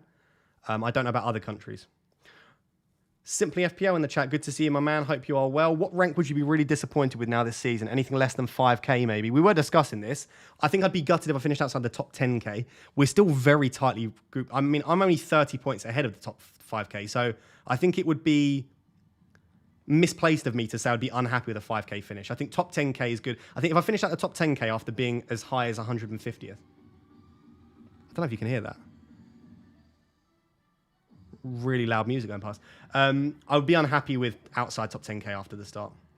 Ross, you know you can get Adobe cheaper as a student. It's £16 a month for CC. I have every single Adobe application for 40. I think it's £46 as a student. That is on as a student. I think I have literally everything you can have though, because I use some of the other stuff sometimes. I think like Adobe After Effects I use to create my Stinger transition, for example. Are you working at a UK university? Yes, I am. Nottingham Trent. There are people asking about buying my book. The links are in the description to buy the book. So if you want to buy my FPL book, links are in the description. Suits really trails off. Yeah, Suits does trail off a little bit, but are you full-time FPL? No. I'm part-time FPL. I am a lecturer and a PhD student. What did I want to do? Oh, you guys were telling me that the game's updated. Oh, it has. Exciting. Right.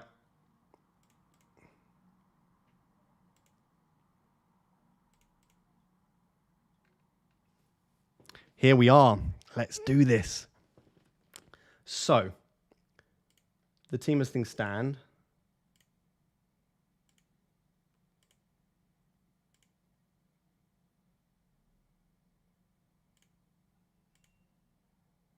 I don't know why I'm changing them. Just the way my weird brain works. As things stand, this is the team for... No, not Captain Haaland. At the moment, probably leaning Maddison, might captain Kane, might bring in someone to captain. Captaincy is the big issue this week. That's the way the team looks. Now, no, it's not great. No, it's not great. But if Mitrovic is fine, and Andreas is fine, got a really decent back line, and I've got 2 free transfers as well. Would you recommend starting a master's degree at 25? Yeah, go for it. My supervisor for my master's started his bachelor's at... started his bachelor's at 27. So you can still be really high up in your profession and then a master's degree. You can, I don't think age is an issue with studying at all. I enjoy FPL Black Box a lot. Zof, Late Riser, and Bakar. Is that Black Box? No, that's not Black Box. That's the FPL Wire. Black Box is as a mark. The FPL Wire is Zofar, Late Riser, or Pranil, and then Big Man Bakar. Did you really captain Maddison? This is my team for Game Week 12. I've captained Haaland in 11.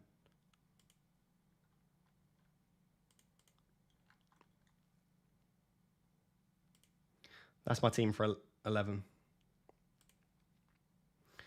All right, guys, I am going to call the stream there because we're going for almost 3 hours. So I do really appreciate you being here. If you're still watching this and for some reason you've not yet subscribed to the channel, please consider doing so. I appreciate you tuning into these streams. Like I said, there will be no deadline stream because unfortunately I'm lecturing pretty much right up until the deadline on Tuesday. So what I'm going to do is either on Monday lunchtime / probably Monday evening, I'll send out a tweet as soon as I know and I'll schedule it. Probably Monday evening, I'm probably going to end up streaming then, and that will be my deadline stream of sorts. Yes, it will be like 24 hours before the deadline.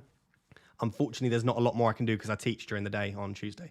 So, thank you very much for being here. I do appreciate it all very much. Best of luck for Game Week 11. Hopefully, by the time you watch my next video, which will be on Sunday evening, my rank says something below 100. If not, you can come and watch me cry or live on the video, and it'll all be fine, I'm sure. So, thank you very much for being here. Enjoy your evenings, and I'll chat to you soon. Cheers, guys.